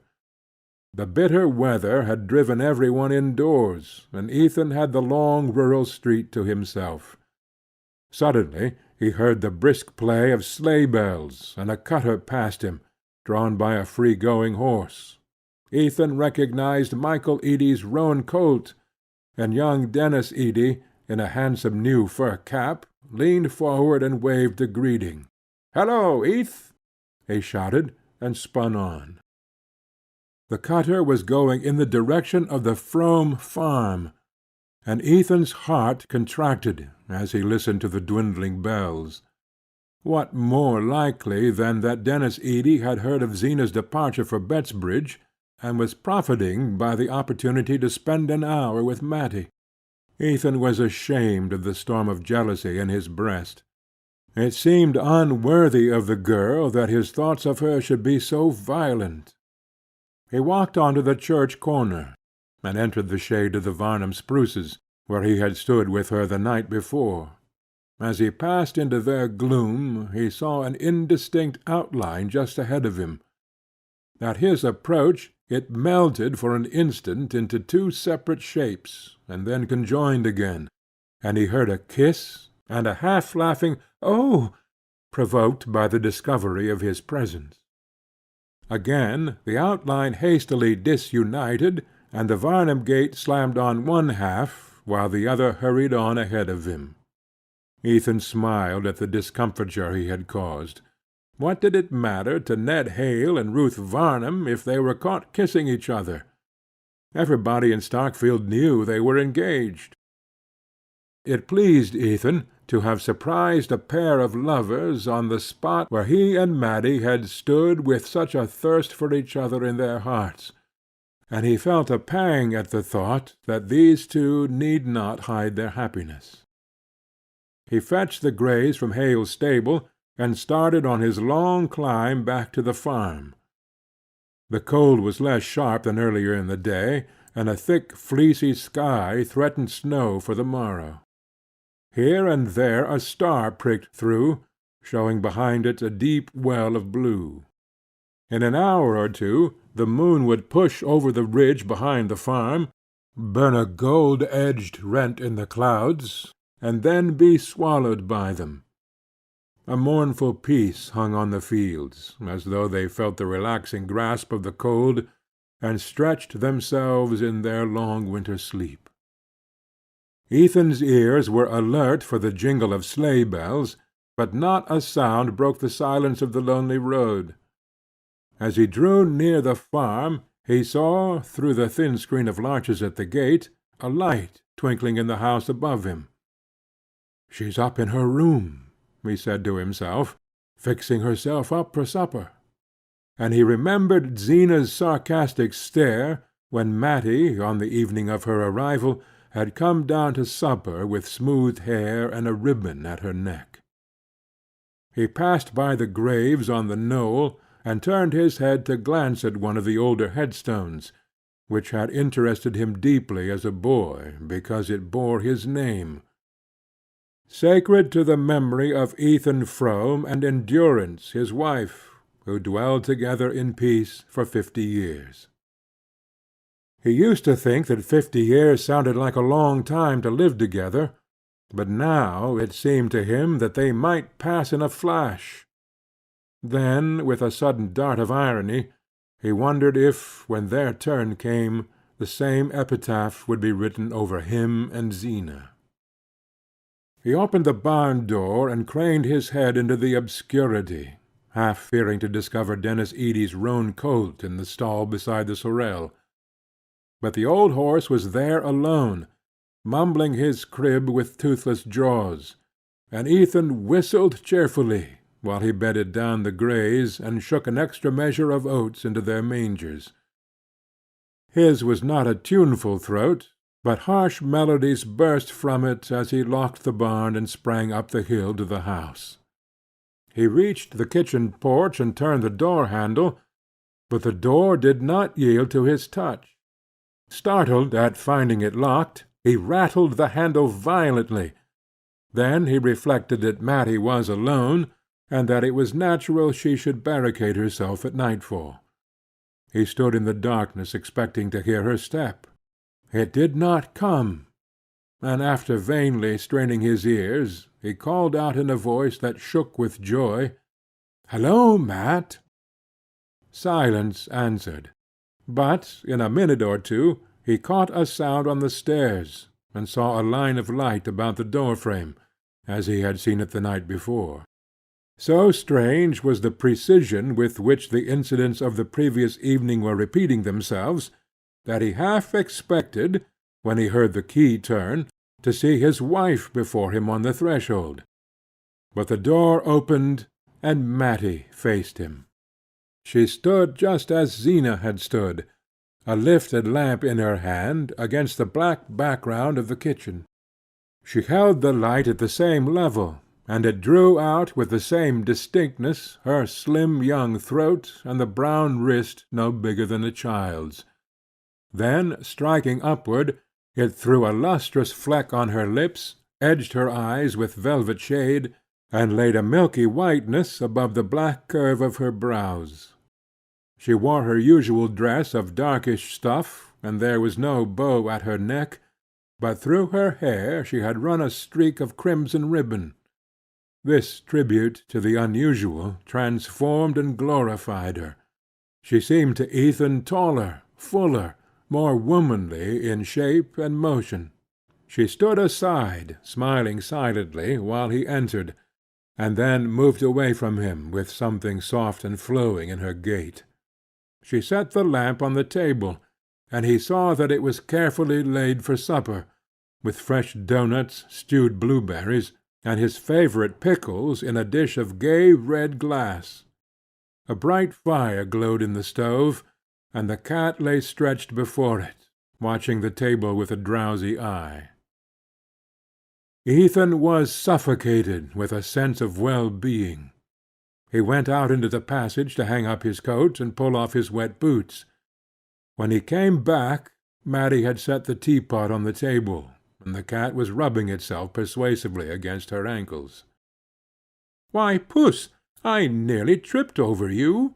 she cried, with laughter sparkling through her lashes. Again Ethan felt a sudden twinge of jealousy. Could it be his coming that gave her such a kindled face? "Well, Mat, any visitors?" he threw off, stooping down carelessly to examine the fastening of the stove. She nodded and laughed. "Yes, one." And he felt a blackness settling on his brows. "Who was that?" he questioned, raising himself up to slant a glance at her beneath his scowl. Her eyes danced with malice. "Why, Jotham Powell.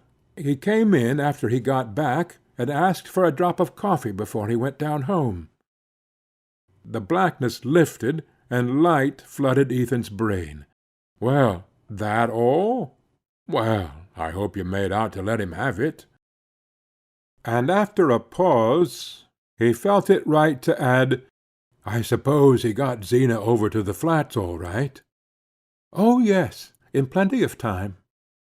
The name threw a chill between them, and they stood a moment looking sideways at each other, before Matty said with a shy laugh, "I guess it's about time for supper." They drew their seats up to the table, and the cat, unbidden, jumped between them into Zena's empty chair. "Oh, Puss!" said Matty, and they laughed again. Ethan, a moment earlier, had felt himself on the brink of eloquence, but the mention of Zena had paralyzed him. Matty seemed to feel the contagion of his embarrassment, and sat with downcast lids, sipping her tea, while he feigned an insatiable appetite for doughnuts and sweet pickles. At last, after casting about for an effective opening, he took a long gulp of tea, cleared his throat, and said, "Looks as if there'd be more snow." She feigned great interest. "Is that so? Do you suppose it'll interfere with Zena's getting back?" She flushed red as the question escaped her, and hastily set down the cup she was lifting. Ethan reached over for another helping of pickles.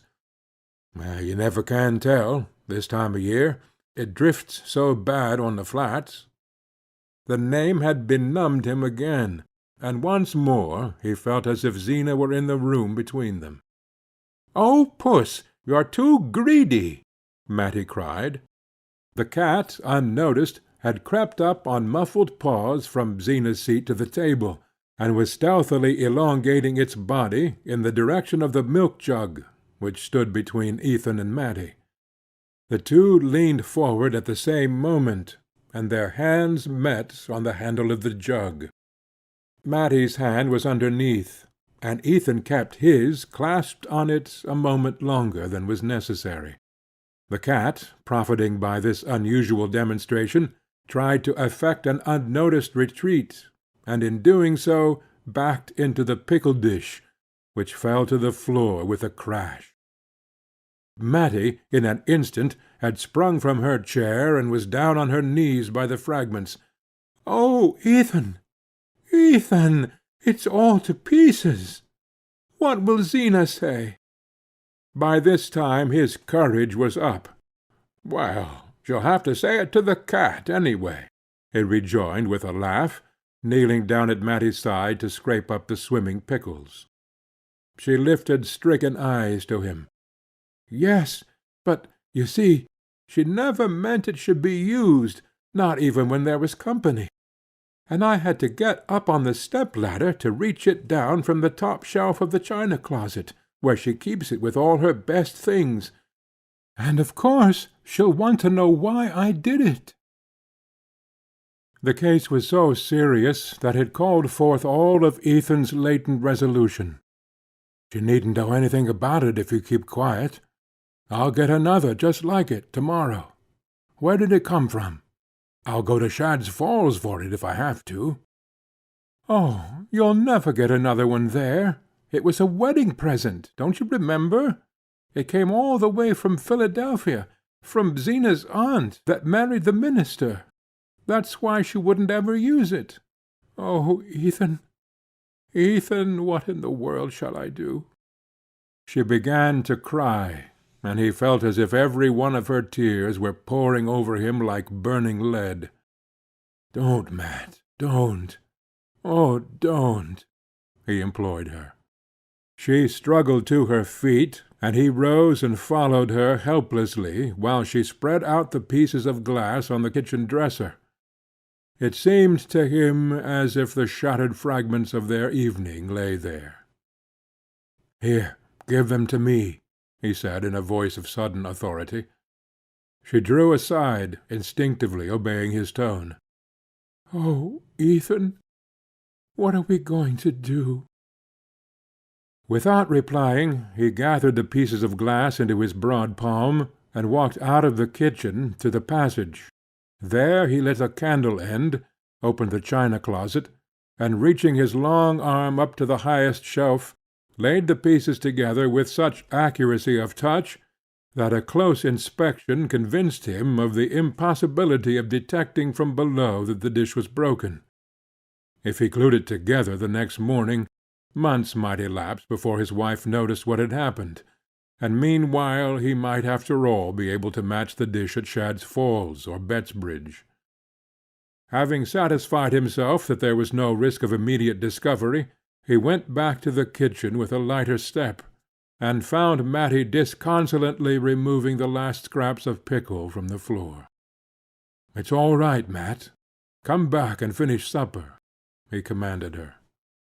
Completely reassured, she shone on him through tear-hung lashes, and his soul swelled with pride as he saw how his tone subdued her. She did not even ask what he had done. Except when he was steering a big log down the mountain to his mill, he had never known such a thrilling sense of mastery.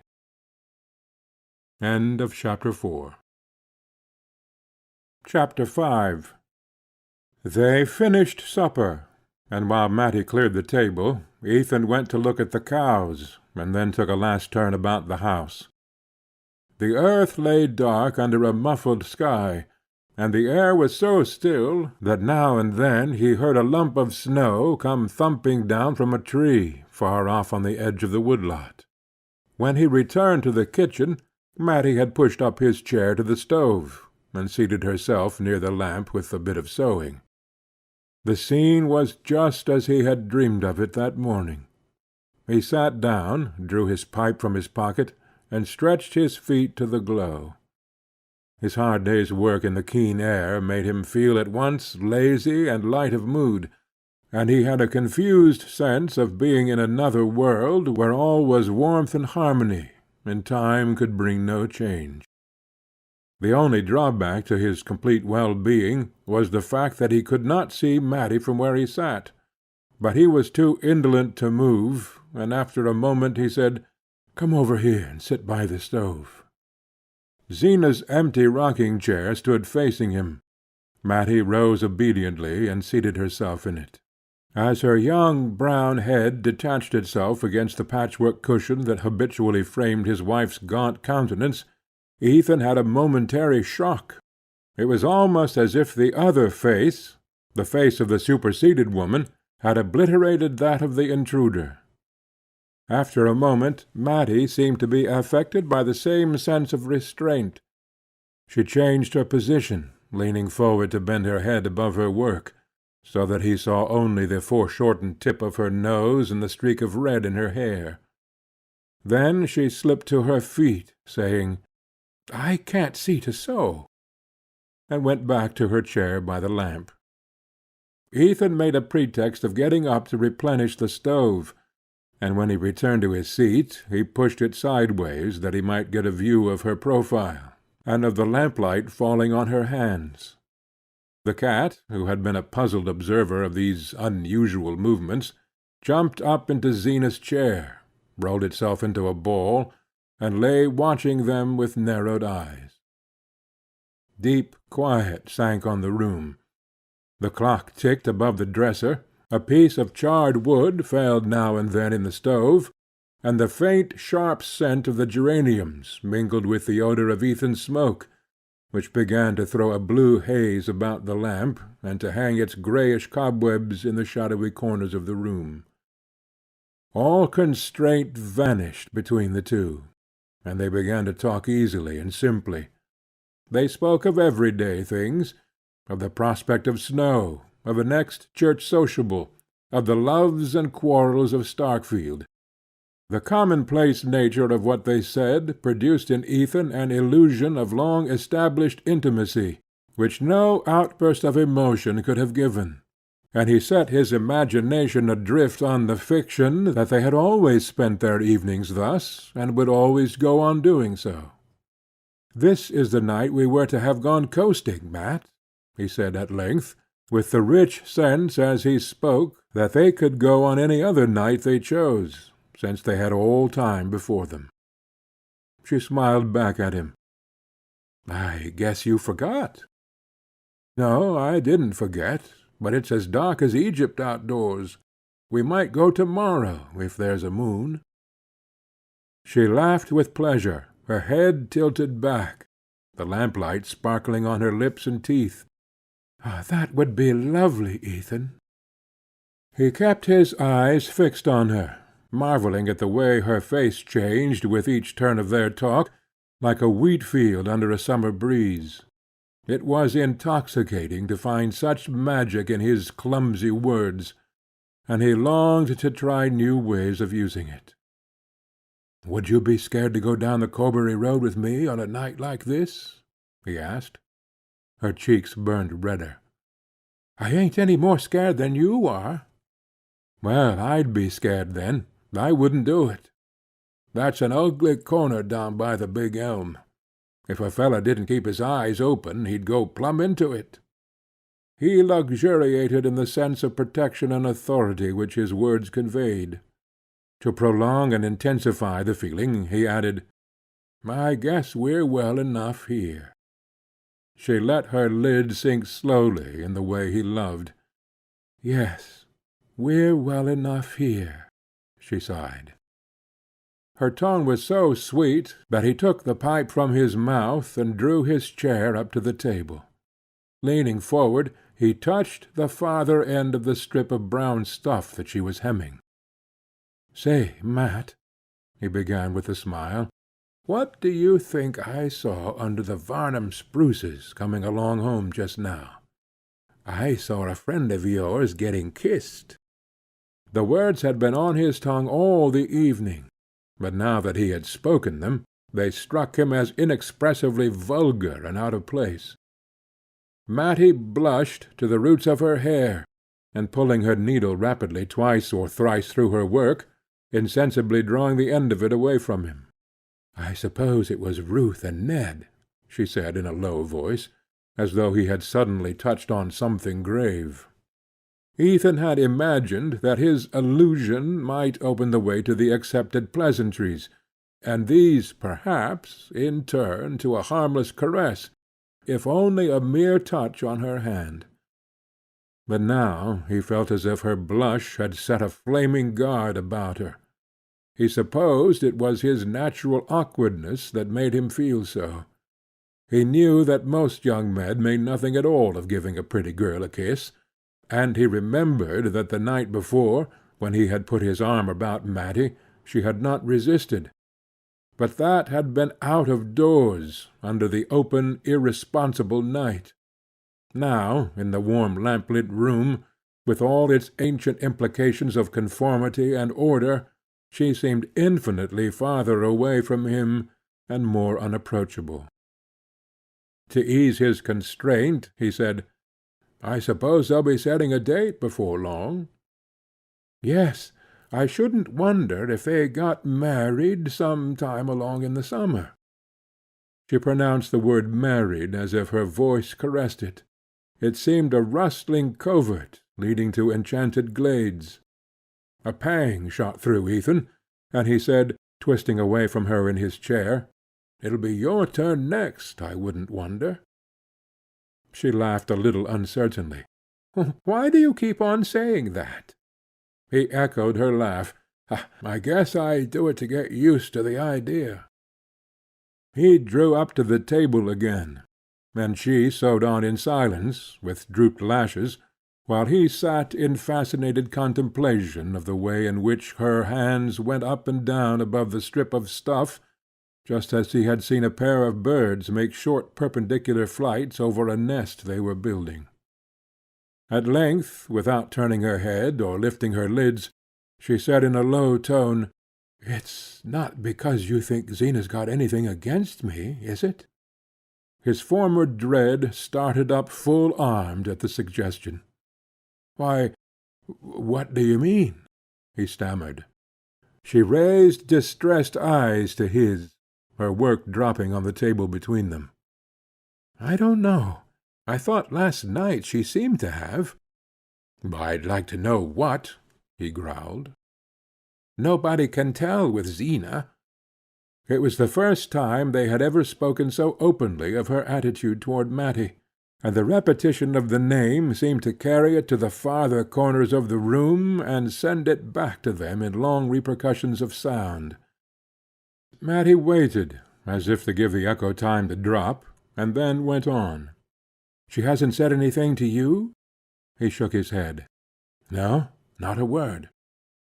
She tossed the hair back from her forehead with a laugh. "I guess I'm just nervous, then.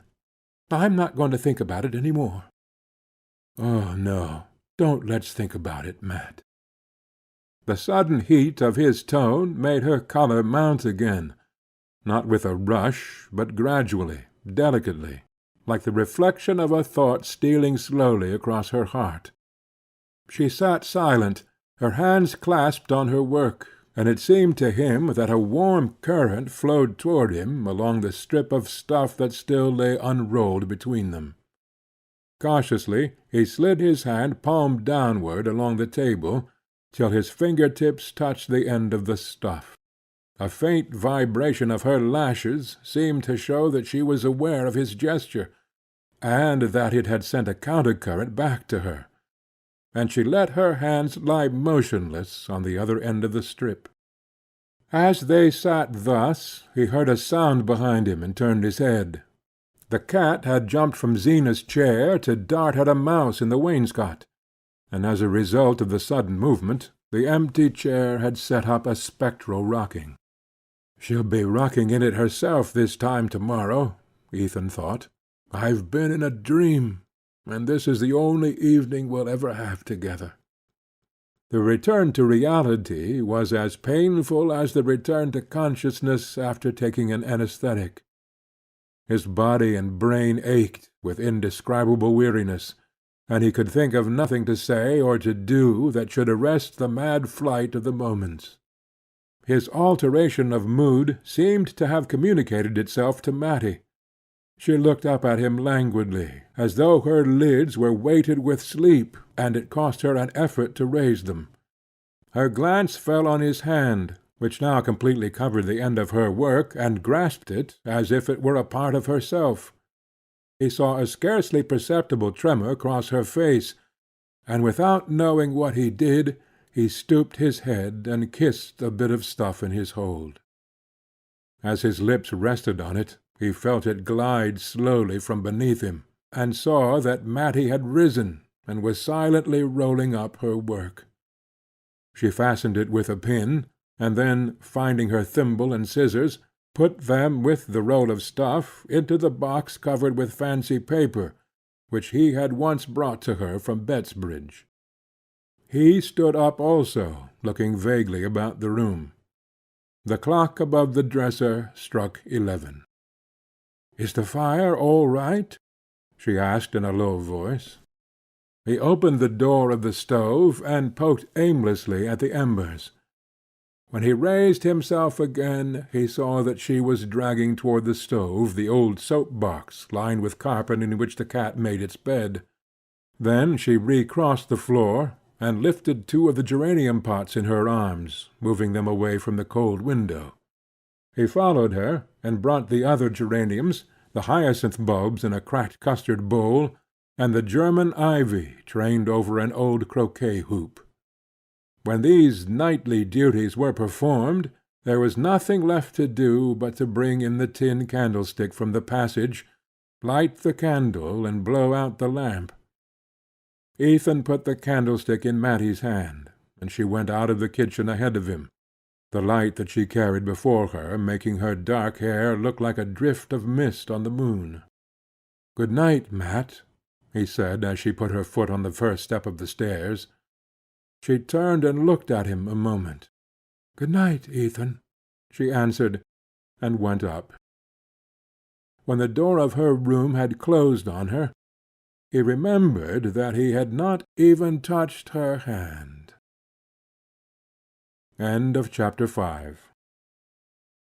Chapter 6.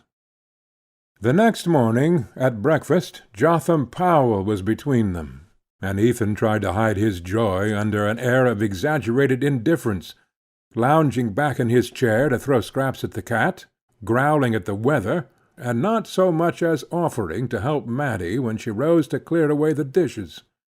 He did not know why he was so irrationally happy, for nothing was changed in his life or hers. He had not even touched the tip of her fingers, or looked her full in the eyes. But their evening together had given him a vision of what life at her side might be, and he was glad now that he had done nothing to trouble the sweetness of the picture.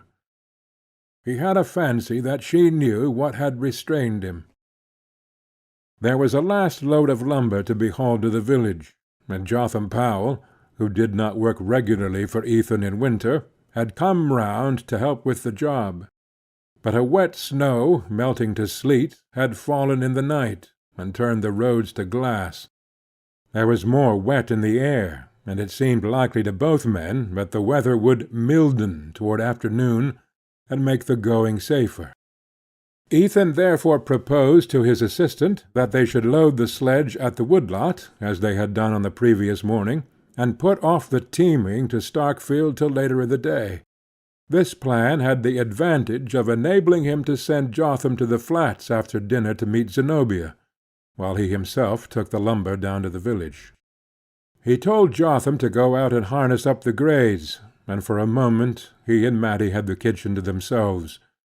She had plunged the breakfast dishes into a tin dishpan, and was bending above it with her slim arms bared to the elbow, the steam from the hot water beading her forehead, and tightening her rough hair into little brown rings like the tendrils on the traveller's joy. Ethan stood looking at her, his heart in his throat.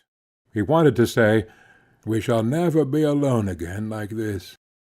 Instead, he reached down his tobacco pouch from a shelf of the dresser, put it into his pocket, and said, "I guess I can make out to be home for dinner."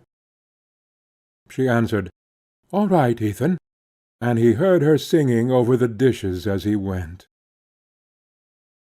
As soon as the sledge was loaded, he meant to send Jotham back to the farm, and hurry on foot into the village to buy the glue for the pickle dish. With ordinary luck he should have had time to carry out his plan, but everything went wrong from the start. On the way over to the wood-lot, one of the greys slipped on a glare of ice and cut his knee, and when they got him up again, Jotham had to go back to the barn for a strip of rag to bind the cut. Then, when the loading finally began, the sleety rain was coming down once more, and the tree-trunks were so slippery that it took twice as long as usual to lift them and get them in place on the sledge. It was what Jotham called a sour morning for work, and the horses, shivering and stamping under their wet blankets, seemed to like it as little as the men. It was long past the dinner hour when the job was done, and Ethan had to give up going to the village because he wanted to lead the injured horse home and wash the cut himself. He thought that by starting out again with the lumber as soon as he had finished his dinner, he might get back to the farm with the glue before Jotham and the old sorrel had had time to fetch Zenobia from the flats. But he knew the chance was a slight one. It turned on the state of the roads, and on the possible lateness of the Bettsbridge train. He remembered afterward, with a grim flash of self-derision, what importance he had attached to the weighing of these probabilities. As soon as dinner was over, he set out again for the wood-lot, not daring to linger till Jotham Powell left. The hired man was still drying his wet feet at the stove, and Ethan could only give Matty a quick look as he said beneath his breath, "I'll be back early." He fancied that she nodded her comprehension, and with that scant solace he had to trudge off through the rain. He had driven his load half-way to the village when Jotham Powell overtook him, urging the reluctant sorrel toward the flat. "I'll have to hurry up to do it," Ethan mused as the sleigh dropped down ahead of him over the dip of the schoolhouse hill. He worked like 10 at the unloading, and when it was over hastened on to Michael Eady's for the glue. Eady and his assistant were both down street, and young Dennis, who seldom deigned to take their place, was lounging by the stove with a knot of the golden youth of Starkfield. They hailed Ethan with ironic compliment and offers of conviviality, but no one knew where to find the glue. Ethan, consumed with longing for a last moment alone with Matty, hung about impatiently while Dennis made an ineffectual search in the obscurer corners of the store. "Looks as if we're all sold out. But if you'll wait around till the old man comes along, maybe he can put his hand on it." "I'm obliged to you, but I'll try if I can get it down at Mrs. Homan's," Ethan answered, burning to be gone. Dennis's commercial instinct compelled him to aver on oath that what Edie's store could not produce would never be found at the widow Homan's. But Ethan, heedless of this boast, had already climbed to the sledge, and was driving on to the rival establishment. Here, after considerable search, and sympathetic questions as to what he wanted it for, and whether ordinary flour paste wouldn't do as well if she couldn't find it, the widow Homan finally hunted down her solitary bottle of glue to its hiding-place in a medley of cough lozenges and corset laces. "I hope Zena ain't broken anything she set store by," she called after him, as he turned the greys toward home. The fitful bursts of sleet had changed into a steady rain, and the horses had heavy work even without a load behind them. Once or twice, hearing sleigh bells, Ethan turned his head, fancying that Zena and Jotham might overtake him. But the old sorrel was not in sight, and he set his face against the rain and urged on his ponderous pair. The barn was empty when the horses turned into it, and after giving them the most perfunctory ministrations they had ever received from him, he strode up to the house and pushed open the kitchen door. Matty was there alone, as he had pictured her. She was bending over a pan on the stove, but at the sound of his step she turned with a start and sprang to him. "See here, Mat, I've got some stuff to mend the dish with. Let me get at it, quick," he cried, waving the bottle in one hand while he put her lightly aside. But she did not seem to hear him. "Oh, Ethan, Zena's come," she said in a whisper, clutching his sleeve.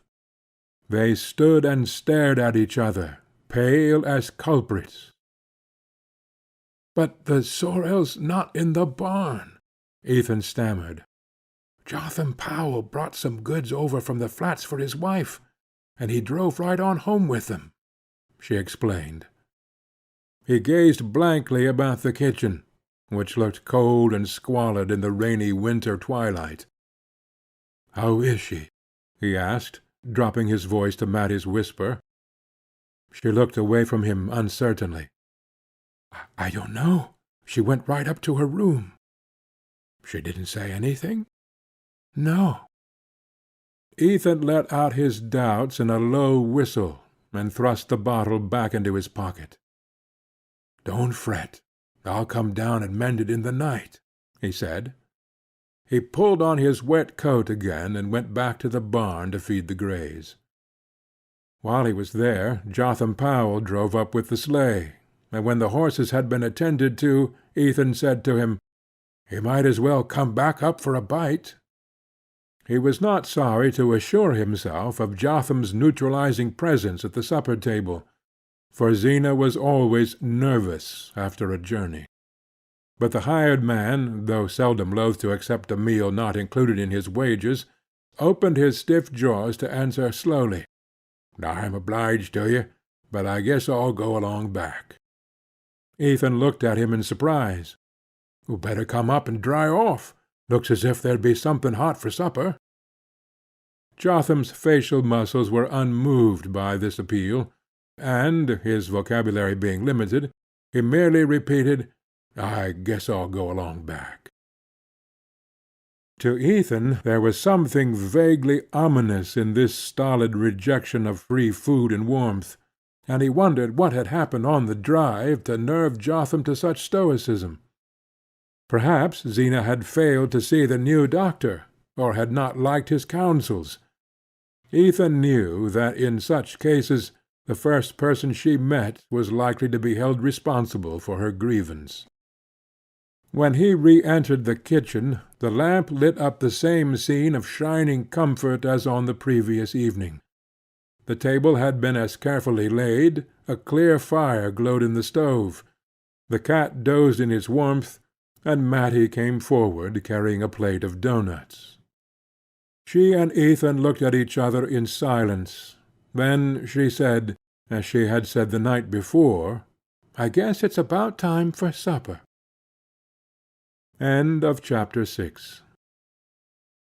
Chapter 7.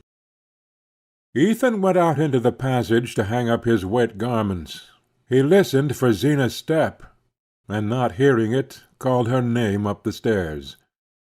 She did not answer, and after a moment's hesitation he went up and opened her door. The room was almost dark, but in the obscurity he saw her sitting by the window, bolt upright, and knew by the rigidity of the outline projected against the pane that she had not taken off her travelling dress. "Well, Zena?" he ventured from the threshold. She did not move, and he continued. "Supper's about ready. Ain't you coming?" She replied, "I don't feel as if I could touch a morsel." It was the consecrated formula, and he expected it to be followed, as usual, by her rising and going down to supper. But she remained seated, and he could think of nothing more felicitous than, "I presume you're tired after the long ride." Turning her head at this, she answered solemnly, "I'm a great deal sicker than you think." Her words fell on his ear with a strange shock of wonder. He had often heard her pronounce them before. What if at last they were true? He advanced a step or two into the dim room. "I hope that's not so, Zena," he said. She continued to gaze at him through the twilight with a mien of wan authority, as of one consciously singled out for a great fate. "I've got complications," she said. Ethan knew the word for one of exceptional import. Almost everybody in the neighborhood had troubles, frankly localized and specified, but only the chosen had complications. To have them was in itself a distinction, though it was also, in most cases, a death warrant. People struggled on for years with troubles, but they almost always succumbed to complications. Ethan's heart was jerking to and fro between two extremities of feeling, but for the moment compassion prevailed. His wife looked so hard and lonely, sitting there in the darkness with such thoughts. "Is that what the new doctor told you?" he asked, instinctively lowering his voice. "Yes. He says any regular doctor would want me to have an operation." Ethan was aware that, in regard to the important question of surgical intervention, the female opinion of the neighborhood was divided, some glorying in the prestige conferred by operations, while others shunned them as indelicate. Ethan, from motives of economy, had always been glad that Zena was of the latter faction. In the agitation caused by the gravity of her announcement, he sought a consolatory short-cut. "What do you know about this doctor, anyway? Nobody ever told you that before." He saw his blunder before she could take it up. She wanted sympathy, not consolation. "I didn't need to have anybody tell me I was losing ground every day. Everybody but you could see it. And everybody in Bettsbridge knows about Dr. Buck. He has his office in Worcester, and comes over once a fortnight to Shadd's Falls and Bettsbridge for consultations. Eliza Spears was wasting away with kidney trouble before she went to him, and now she's up and around, and singing in the choir." "Well, I'm glad of it. You must do just what he tells you," Ethan answered sympathetically. She was still looking at him. "I mean to," she said. He was struck by a new note in her voice. It was neither whining nor reproachful, but dryly resolute. "What does he want you should do?" he asked, with a mounting vision of fresh expenses. "He wants I should have a hired girl. He says I oughtn't to have to do a single thing around the house." "A hired girl?" Ethan stood transfixed. "Yes, and Aunt Martha found me one right off. Everybody said I was lucky to get a girl to come away out here, and I agreed to give her $1 extra to make sure. She'll be over tomorrow afternoon." Wrath and dismay contended in Ethan. He had foreseen an immediate demand for money, but not a permanent drain on his scant resources. he no longer believed what Zina had told him of the supposed seriousness of her state. He saw in her expedition to Bettsbridge only a plot hatched between herself and her fierce relations to foist on him the cost of a servant, and for the moment wrath predominated. "If you meant to engage a girl, you ought to have told me before you started," he said. "How could I tell you before I started? How did I know what Dr. Buck would say?" "Oh, Dr. Buck!" Ethan's incredulity escaped in a short laugh. "Did Dr. Buck tell you how I was going to pay her wages?" Her voice rose furiously with his. "No, he didn't, for I'd have been ashamed to tell him that you grudged me the money to get back my health, when I lost it nursing your own mother." "You lost your health nursing mother?" "Yes, and my folks all told me at the time you couldn't do no less than marry me after—" "Zina!" Through the obscurity which hid their faces, their thoughts seemed to dart at each other like serpents shooting venom. Ethan was seized with horror of the scene, and shame at his own share in it. It was as senseless and savage as a physical fight between two enemies in the darkness. He turned to the shelf above the chimney, groped for matches, and lit the one candle in the room. At first its weak flame made no impression on the shadows. Then Zina's face stood grimly out against the uncurtained pane, which had turned from grey to black. It was the first scene of open anger between the couple in their sad 7 years together, and Ethan felt as if he had lost an irretrievable advantage in descending to the level of recrimination. But the practical problem was there, and had to be dealt with. "You know I haven't got the money to pay for a girl, Zina. You'll have to send her back. I can't do it." "The doctor says it'll be my death if I go on slaving the way I've had to. He doesn't understand how I've stood it as long as I have." "Slaving?" He checked himself again. "You shan't lift a hand if he says so. I'll do everything round the house myself." She broke in, "You're neglecting the farm enough already." And this being true, he found no answer, and left her time to add ironically, "Better send me over to the almshouse and done with it. I guess there's been Fromes there afore now." The taunt burned into him, but he let it pass. "I haven't got the money. That settles it." There was a moment's pause in the struggle, as though the combatants were testing their weapons. Then Zina said in a level voice, "I thought you were to get $50 from Andrew Hale for that lumber." "Andrew Hale never pays under 3 months." He had hardly spoken when he remembered the excuse he had made for not accompanying his wife to the station the day before, and the blood rose to his frowning brows. "Why, you told me yesterday you'd fixed it up with him to pay cash down. You said that was why you couldn't drive me over to the flats." Ethan had no suppleness in deceiving. He had never before been convicted of a lie, and all the resources of evasion failed him. "I guess that was a misunderstanding," he stammered. "You ain't got the money?" "No." "And you ain't going to get it?" "No." "Well, I couldn't know that when I engaged the girl, could I?" "No." He paused to control his voice. "But you know it now. I'm sorry, but it can't be helped. You're a poor man's wife, Zina, but I'll do the best I can for you." For a while she sat motionless, as if reflecting, her arms stretched along the arms of her chair, her eyes fixed on vacancy.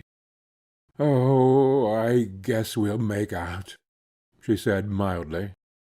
The change in her tone reassured him. "Of course we will. There's a whole lot more I can do for you.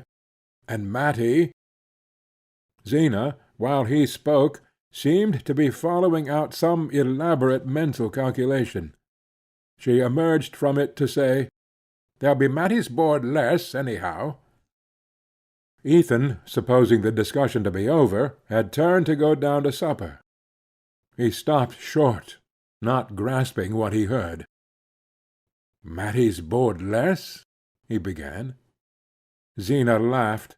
It was an odd, unfamiliar sound. He did not remember ever having heard her laugh before. "You didn't suppose I was going to keep two girls, did you? No wonder you were scared at the expense." He still had but a confused sense of what she was saying. From the beginning of the discussion he had instinctively avoided the mention of Matty's name, fearing he hardly knew what, criticisms, complaints, or vague allusions to the imminent probability of her marrying.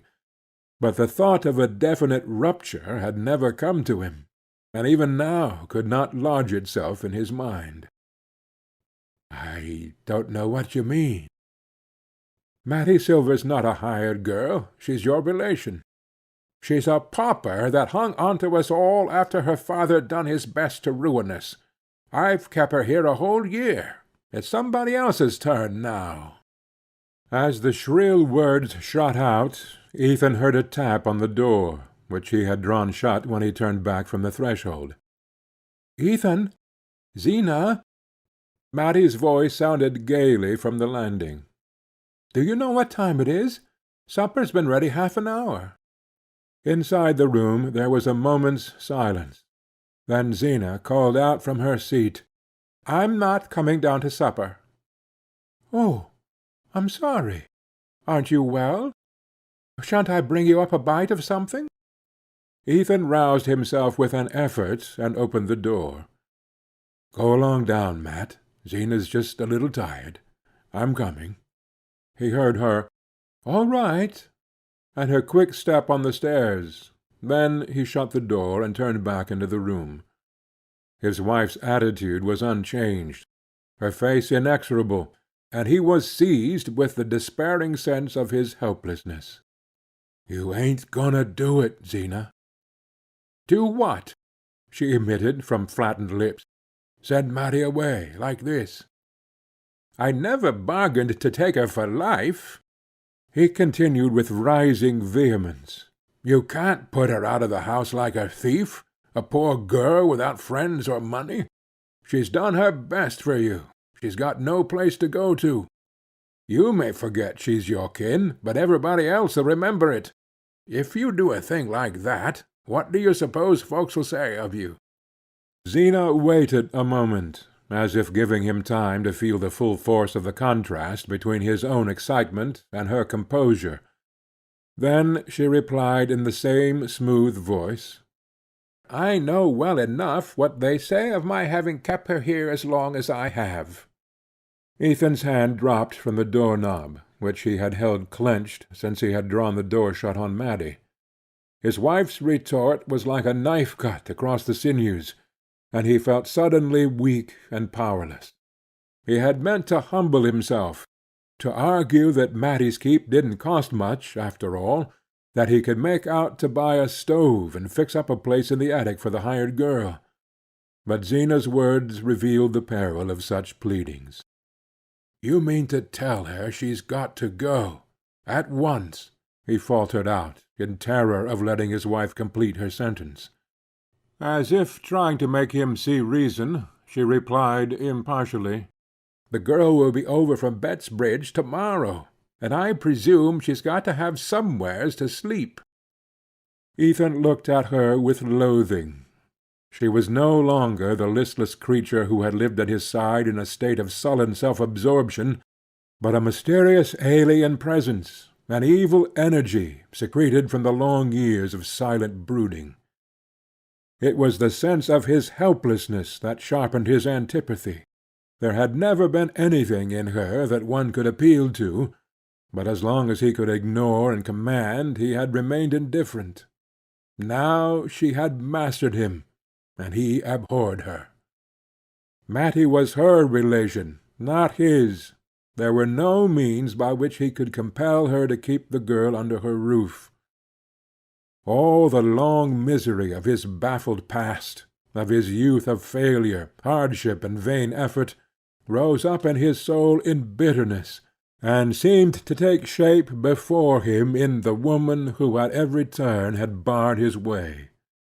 She had taken everything else from him, and now she meant to take the one thing that made up for all the others. For a moment such a flame of hate rose in him that it ran down his arms and clenched his fist against her. He took a wild step forward, and then stopped. "You're not coming down?" he said in a bewildered voice. "No. I guess I'll lay down on the bed a little while," she answered mildly, and he turned and walked out of the room. In the kitchen Matty was sitting by the stove, the cat curled up on her knees. She sprang to her feet as Ethan entered, and carried the covered dish of meat-pie to the table. "I hope Zena isn't sick?" she asked. "No." She shone at him across the table. "Well, sit right down, then. You must be starving." She uncovered the pie and pushed it over to him. So they were to have one more evening together, her happy eyes seemed to say. He helped himself mechanically, and began to eat. Then disgust took him by the throat, and he laid down his fork. Matty's tender gaze was on him, and she marked the gesture. "Why, Ethan, what's the matter? Don't it taste right?" "Yes, it's first rate. Only I—" He pushed his plate away, rose from his chair, and walked around the table to her side. She started up with frightened eyes. "Ethan, there's something wrong. I knew there was." She seemed to melt against him in her terror, and he caught her in his arms, held her fast there, felt her lashes beat his cheek like netted butterflies. "What is it?" she stammered. But he had found her lips at last, and was drinking unconsciousness of everything but the joy they gave him. She lingered a moment, caught in the same strong current. Then she slipped from him and drew back a step or two, pale and troubled.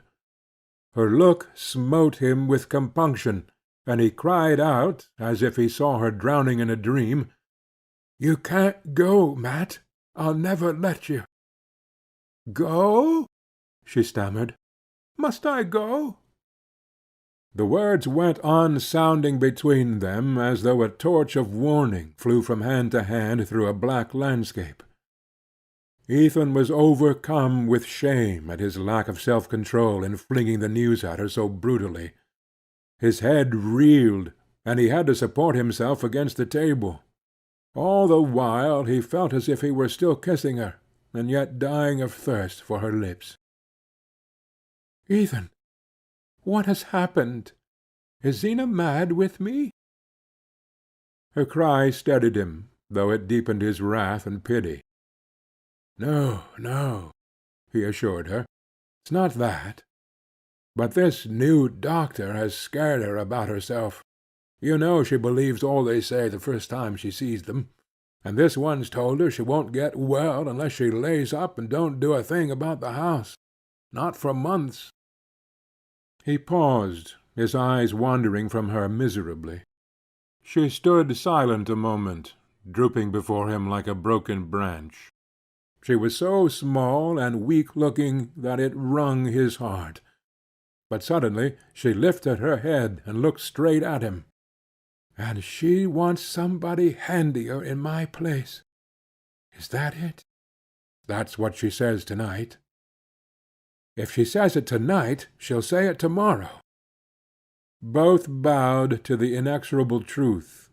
They knew that Zena never changed her mind, and that in her case a resolve once taken was equivalent to an act performed. There was a long silence between them. Then Matty said in a low voice, "Don't be too sorry, Ethan." "Oh, God!" he groaned. The glow of passion he had felt for her had melted to an aching tenderness. He saw her quick lids beating back the tears, and longed to take her in his arms and soothe her. "You're letting your supper get cold. she admonished him with a pale gleam of gaiety. "Mat, where'll you go to?" Her lids sank, and a tremor crossed her face.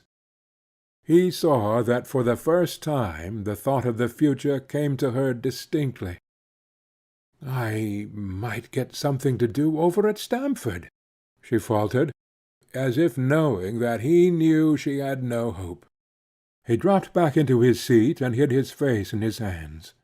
Despair seized him at the thought of her setting out alone to renew the weary quest for work. In the only place where she was known she was surrounded by indifference or animosity, and what chance had she, inexperienced and untrained, among the million bread-seekers of the cities?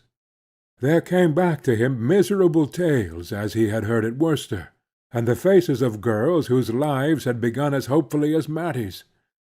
It was not possible to think of such things without a revolt of his whole being. He sprang up suddenly.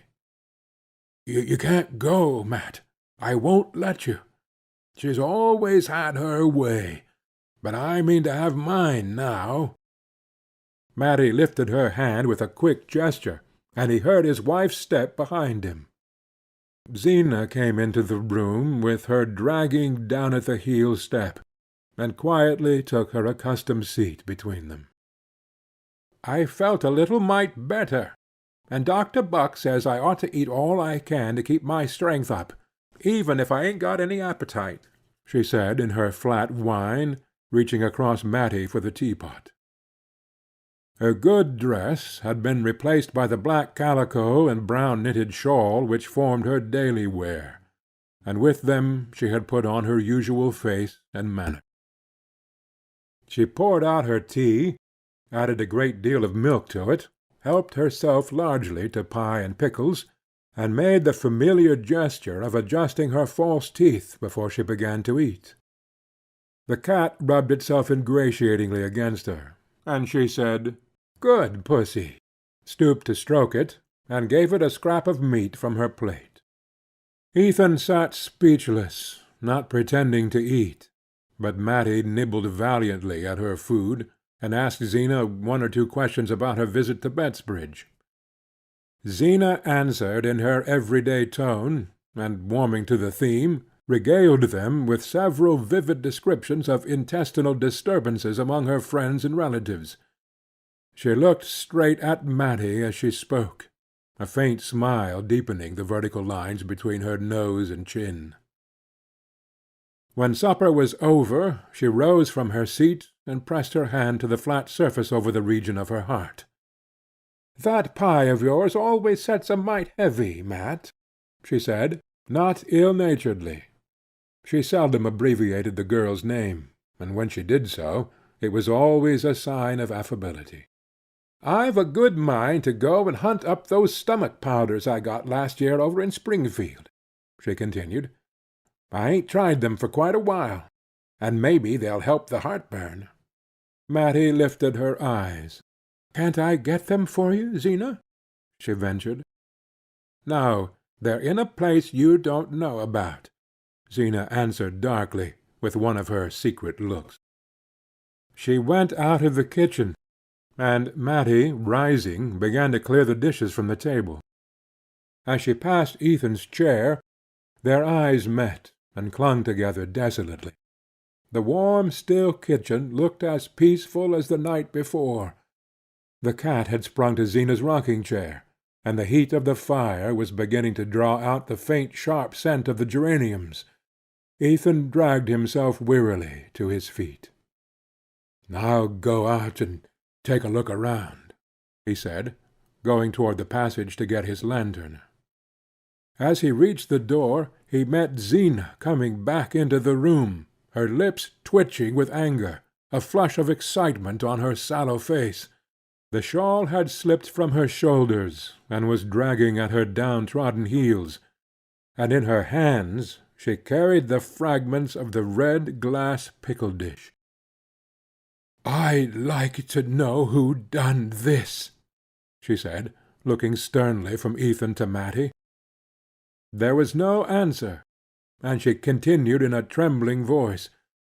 I went to get those powders I'd put away in father's old spectacle case, top of the china closet, where I keep the things I set store by, so folks shan't meddle with them." Her voice broke, and two small tears hung on her lashless lids and ran slowly down her cheeks. "It takes a step-ladder to get at the top shelf, and I put Aunt Philura Maple's pickle dish up there on purpose when we were married, and it's never been down since, 'cept for spring cleaning, and then I always lifted it with my own hands so's it shouldn't get broke." She laid the fragments reverently on the table. "I want to know who done this," she quavered. At the challenge, Ethan turned back into the room and faced her. "I can tell you then. The cat done it." "The cat?" "That's what I said." She looked at him hard, and then turning her eyes to Matty, who was carrying the dishpan to the table, "I'd like to know how the cat got into my china closet," she said. "Chasing mice, I guess," Ethan rejoined. "There was a mouse round the kitchen all last evening." Zena continued to look from one to the other. Then she emitted her small strange laugh. "Ah, I knew the cat was a smart cat," she said in a high voice, "but I didn't know he was smart enough to pick up the pieces of my pickle dish and lay 'em edge to edge on the very shelf he knocked 'em off of." Matty suddenly drew her arms out of the steaming water. "It wasn't Ethan's fault, Zena. The cat did break the dish, but I got it down from the china closet, and I'm the one to blame for its getting broken." Zena stood beside the ruin of her treasure, stiffening into a stony image of resentment. "You got down my pickle dish? What for?" A bright flush flew to Matty's cheeks. "I wanted to make the supper-table pretty," she said. "You wanted to make the supper-table pretty, and you waited till my back was turned, and took the thing I set most store by of anything I've got, and wouldn't never use it, not even when the minister came to dinner, or Aunt Martha Pierce came over from Bettsbridge." Zena paused with a gasp, as if terrified by her own evocation of the sacrilege. "You're a bad girl, Matty Silver, and I always known it. It's the way your father begun, and I was warned of it when I took you, and I tried to keep my things where you couldn't get at 'em, and now you've took from me the one I cared for most of all." She broke off in a short spasm of sobs that passed, and left her more than ever like a shape of stone. "If I'd listened to folks, you'd gone before now, and this wouldn't happened," she said. And gathering up the bits of broken glass, she went out of the room as if she carried a dead body. Chapter 7. Chapter 8. When Ethan was called back to the farm by his father's illness, his mother gave him for his own use a small room behind the untenanted best parlour.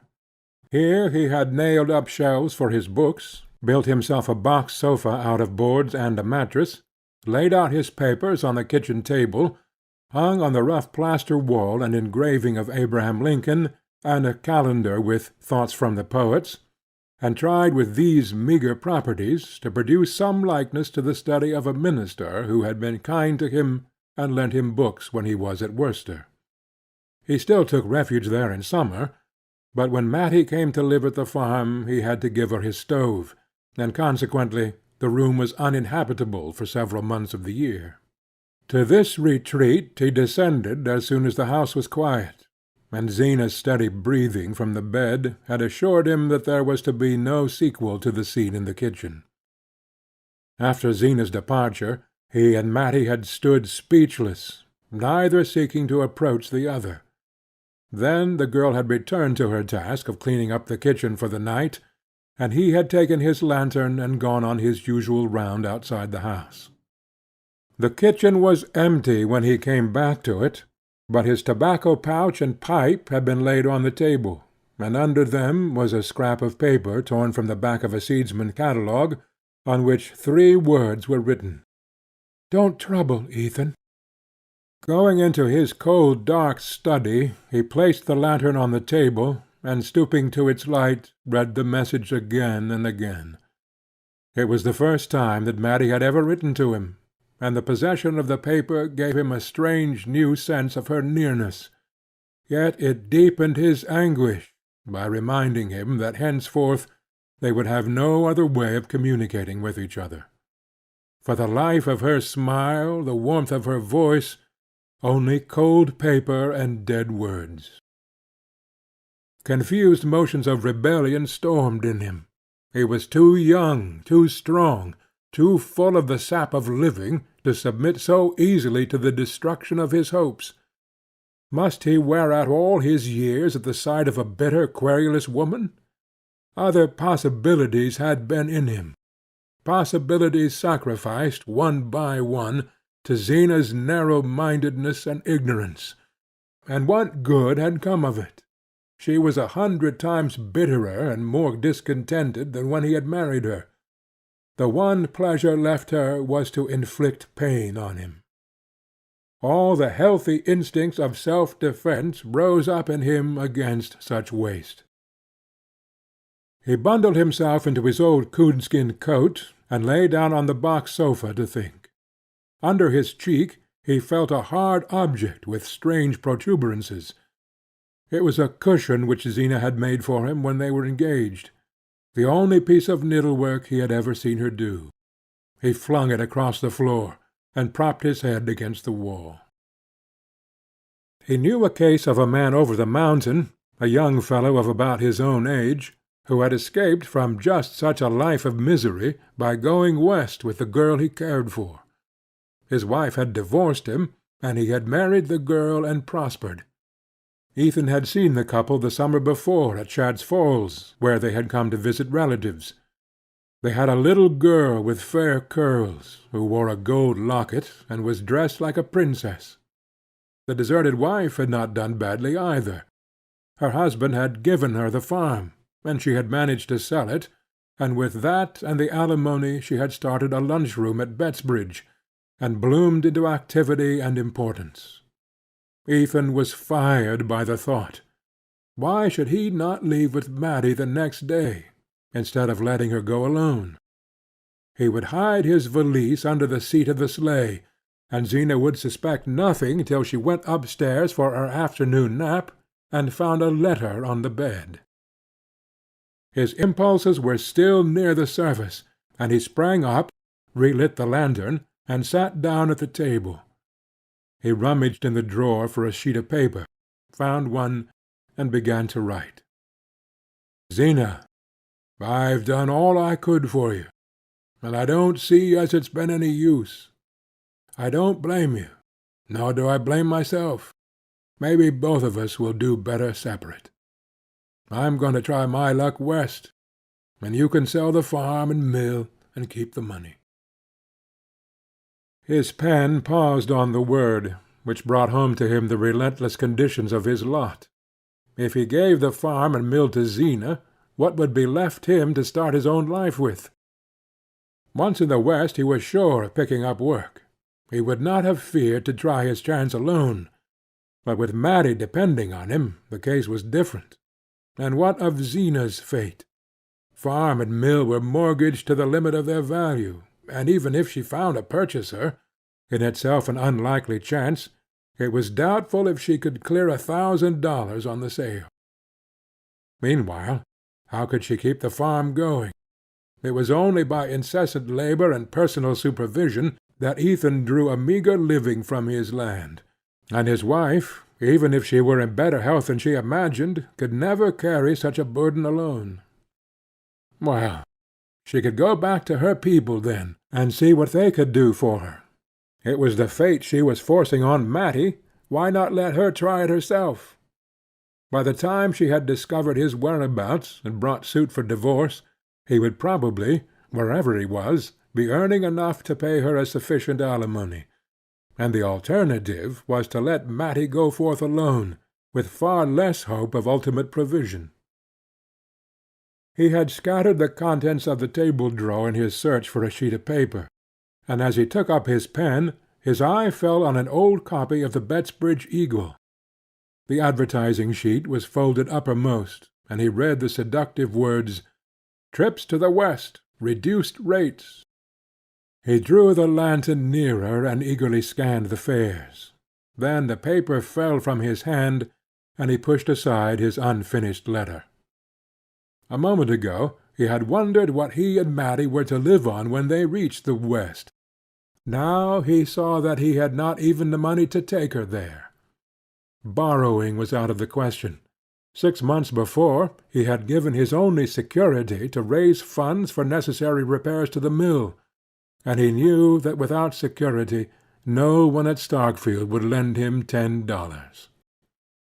The inexorable fact closed in on him like prison warders handcuffing a convict. There was no way out. None. He was a prisoner for life, and now his one ray of light was to be extinguished. He crept back heavily to the sofa, stretching himself out with limbs so leaden that he felt as if they would never move again. Tears rose in his throat, and slowly burned their way to his lids. As he lay there, the window-pane that faced him, growing gradually lighter, inlaid upon the darkness a square of moon-suffused sky. A crooked tree-branch crossed it, a branch of the apple-tree under which, on summer evenings, he had sometimes found Matty sitting when he came up from the mill. Slowly the rim of the rainy vapours caught fire, and burnt away, and a pure moon swung into the blue. Ethan, rising on his elbow, watched the landscape whiten and shape itself under the sculpture of the moon. This was the night on which he was to have taken Matty coasting, and there hung the lamp to light them. He looked out at the slopes bathed in lustre, the silver-edged darkness of the woods, the spectral purple of the hills against the sky, and it seemed as though all the beauty of the night had been poured out to mock his wretchedness. He fell asleep, and when he woke the chill of the winter dawn was in the room. He felt cold and stiff and hungry, and ashamed of being hungry. He rubbed his eyes and went to the window. A red sun stood over the grey rim of the fields, behind trees that looked black and brittle. He said to himself, "This is Mat's last day," and he tried to think what the place would be without her. As he stood there he heard a step behind him, and she entered. "Oh, Ethan! Were you here all night?" She looked so small and pinched in her poor dress, with the red scarf wound about her, and the cold light turning her paleness sallow, that Ethan stood before her without speaking. "You must be frozen," she went on, fixing lustreless eyes on him. He drew a step nearer. "How did you know I was here?" "Because I heard you go downstairs again after I went to bed, and I listened all night, and you didn't come up." All his tenderness rushed to his lips. He looked at her and said, "I'll come right along and make up the kitchen fire." They went back to the kitchen, and he fetched the coal and kindlings and cleared out the stove for her, while she brought in the milk and the cold remains of the meat-pie. When warmth began to radiate from the stove, and the first ray of sunlight lay on the kitchen floor, Ethan's dark thoughts melted in the mellower air. The sight of Matty going about her work, as he had seen her on so many mornings, made it seem impossible that she should ever cease to be part of the scene. He said to himself that he had doubtless exaggerated the significance of Zena's threats, and that she too, with the return of daylight, would come to a saner mood. He went up to Matty as she bent over the stove, and laid his hand on her arm. "I don't want you should trouble either," he said, looking down into her eyes with a smile. She flushed up warmly, and whispered back, "No, Ethan, I ain't going to trouble. I guess things'll straighten out," he added. There was no answer but a quick throb of her lids, and he went on. "She ain't said anything this morning?" "No, I haven't seen her yet." "Don't you take any notice when you do." With this injunction he left her, and went out to the cow-barn. He saw Jotham Powell walking up the hill through the morning mist, and the familiar sight added to his growing conviction of security. As the two men were clearing out the stalls, Jotham rested on his pitchfork to say, "Dan'l Byrne's going over to the flats to-day noon, and he could take Matty's trunk along, and make it easier riding when I take her over in the sleigh." Ethan looked at him blankly, and he continued, "Miss Frome said the new girl'd be at the flats at 5, and I was to take Matty then, so's that she could catch the 6 o'clock train for Stamford." Ethan felt the blood drumming in his temples. He had to wait a moment before he could find voice to say, "Oh, it ain't so sure about Matty's going." "That's so," said Jotham indifferently, and they went on with their work. When they returned to the kitchen the two women were already at breakfast. Zena had an air of unusual alertness and activity. She drank 2 cups of coffee, and fed the cat with the scraps left in the pie-dish. Then she rose from her seat, and walking over to the window, snipped 2 or 3 yellow leaves from the geraniums. "Aunt Martha's ain't got a faded leaf on 'em, but they pine away when they ain't cared for," she said reflectively. Then she turned to Jotham, and asked, "What time do you say Dan'l Byrne'd be along?" The hired man threw a hesitating glance at Ethan. "Round about noon," he said. Zena turned to Matty. "That trunk of yours is too heavy for the sleigh, and Dan'l Byrne'll be around to take it over to the flats," she said. "I'm much obliged to you, Zena," said Matty. "I'd like to go over things with you first," Zena continued in an unperturbed voice. "I know there's a huckabuck towel missing, and I can't take out what you done with that match-safe that used to stand behind the stuffed owl in the parlor." She went out, followed by Matty, and when the men were alone, Jotham said to his employer, "I guess I better let Dan'l come round, then." Ethan finished his usual morning tasks about the house and barn. Then he said to Jotham, "I'm going down to Starkfield. Tell them not to wait dinner." The passion of rebellion had broken out in him again. That which had seemed incredible in the sober light of day had really come to pass, and he was to assist, as a helpless spectator, at Matty's banishment. His manhood was humbled by the part he was compelled to play, and by the thought of what Matty must think of him. Confused impulses struggled in him as he strode along to the village. He had made up his mind to do something, but he did not know what it would be. The early mist had vanished, and the fields lay like a silver shield under the sun.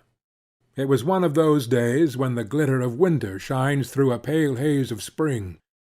Every yard of the road was alive with Matty's presence, and there was hardly a branch against the sky or a tangle of brambles on the bank in which some bright shred of memory was not caught.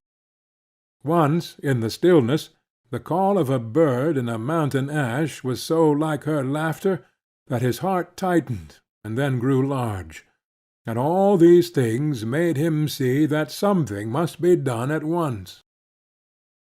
Suddenly it occurred to him that Andrew Hale, who was a kind-hearted man, might be induced to reconsider his refusal and advance a small sum on the lumber if he were told that Zena's ill health made it necessary to hire a servant.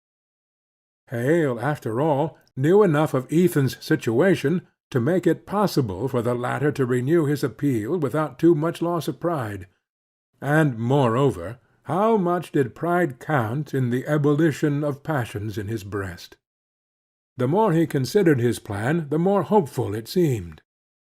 If he could get Mrs. Hale's ear, he felt certain of success, and with $50 in his pocket nothing could keep him from Matty. His first object was to reach Starkfield before Hale had started for his work. He knew the carpenter had a job down the Corbury road, and was likely to leave his house early. Ethan's long strides grew more rapid with the accelerated beat of his thoughts, and as he reached the foot of Schoolhouse Hill he caught sight of Hale's sleigh in the distance. He hurried forward to meet it, but as it drew nearer he saw that it was driven by the carpenter's youngest boy, and that the figure at his side, looking like a large upright cocoon in spectacles, was that of Mrs. Hale. Ethan signed to them to stop, and Mrs. Hale leaned forward, her pink wrinkles twinkling with benevolence. "Mr. Hale? Why, yes, you'll find him down home now. He ain't going to his work this forenoon. He woke up with a touch of lumbago, and I just made him put on one of old Dr. Kidder's plasters, and set right up into the fire." Beaming maternally on Ethan, she bent over to add, "I only just heard from Mr. Hale about Zena's going over to Bettsbridge to see that new doctor. I'm real sorry she's feeling so bad again. I hope he thinks he can do something for her. I don't know how anybody round here's had more sickness than Zena. I always tell Mr. Hale I don't know what she'd have done if she hadn't had you to look after her, and I used to say the same thing about your mother. You've had an awful mean time, Ethan Frome." She gave him a last nod of sympathy while her son chirped to the horse, and Ethan, as she drove off, stood in the middle of the road and stared at the retreating sleigh. It was a long time since anyone had spoken to him as kindly as Mrs. Hale. Most people were either indifferent to his troubles, or disposed to think it natural that a young man of his age should have carried without repining the burden of 3 crippled lives. But Mrs. Hale had said, "You've had an awful mean time, Ethan Frome," and he felt less alone with his misery. If the Hales were sorry for him, they would surely respond to his appeal. He started down the road toward their house, but at the end of a few yards he pulled up sharply, the blood in his face. For the first time, in the light of the words he had just heard, he saw what he was about to do. He was planning to take advantage of the Hales' sympathy to obtain money from them on false pretenses. That was a plain statement of the cloudy purpose which had driven him in headlong to Starkfield. With the sudden perception of the point to which his madness had carried him, the madness fell, and he saw his life before him as it was. He was a poor man, the husband of a sickly woman whom his desertion would leave alone and destitute, and even if he had had the heart to desert her, he could have done so only by deceiving 2 kindly people who had pitied him. He turned and walked slowly back to the farm.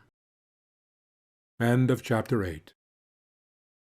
Chapter 9. At the kitchen door Daniel Byrne sat in his sleigh behind a big-boned grey, who pawed the snow and swung his long head restlessly from side to side. Ethan went into the kitchen and found his wife by the stove. Her head was wrapped in her shawl, and she was reading a book called Kidney Troubles and Their Cure, on which he had had to pay extra postage only a few days before. Zena did not move or look up when he entered, and after a moment he asked, "Where's Matty?" Without lifting her eyes from the page, she replied, "I presume she's getting down her trunk." The blood rushed to his face. "Getting down her trunk? Alone?" "Jotham Powell's down in the wood-lot, and Daniel Byrne says he daresn't leave that horse," she returned. Her husband, without stopping to hear the end of the phrase, had left the kitchen and sprung up the stairs. The door of Matty's room was shut, and he wavered a moment on the landing. "Pat?" he said in a low voice, but there was no answer, and he put his hand on the door-knob. He had never been in her room except once, in the early summer, when he had gone there to plaster up a leak in the eaves.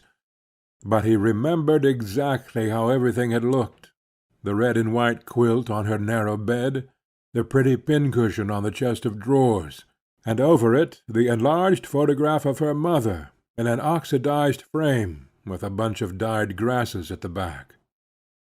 Now these and all other tokens of her presence had vanished, and the room looked as bare and comfortless as when Zina had shown her into it on the day of her arrival.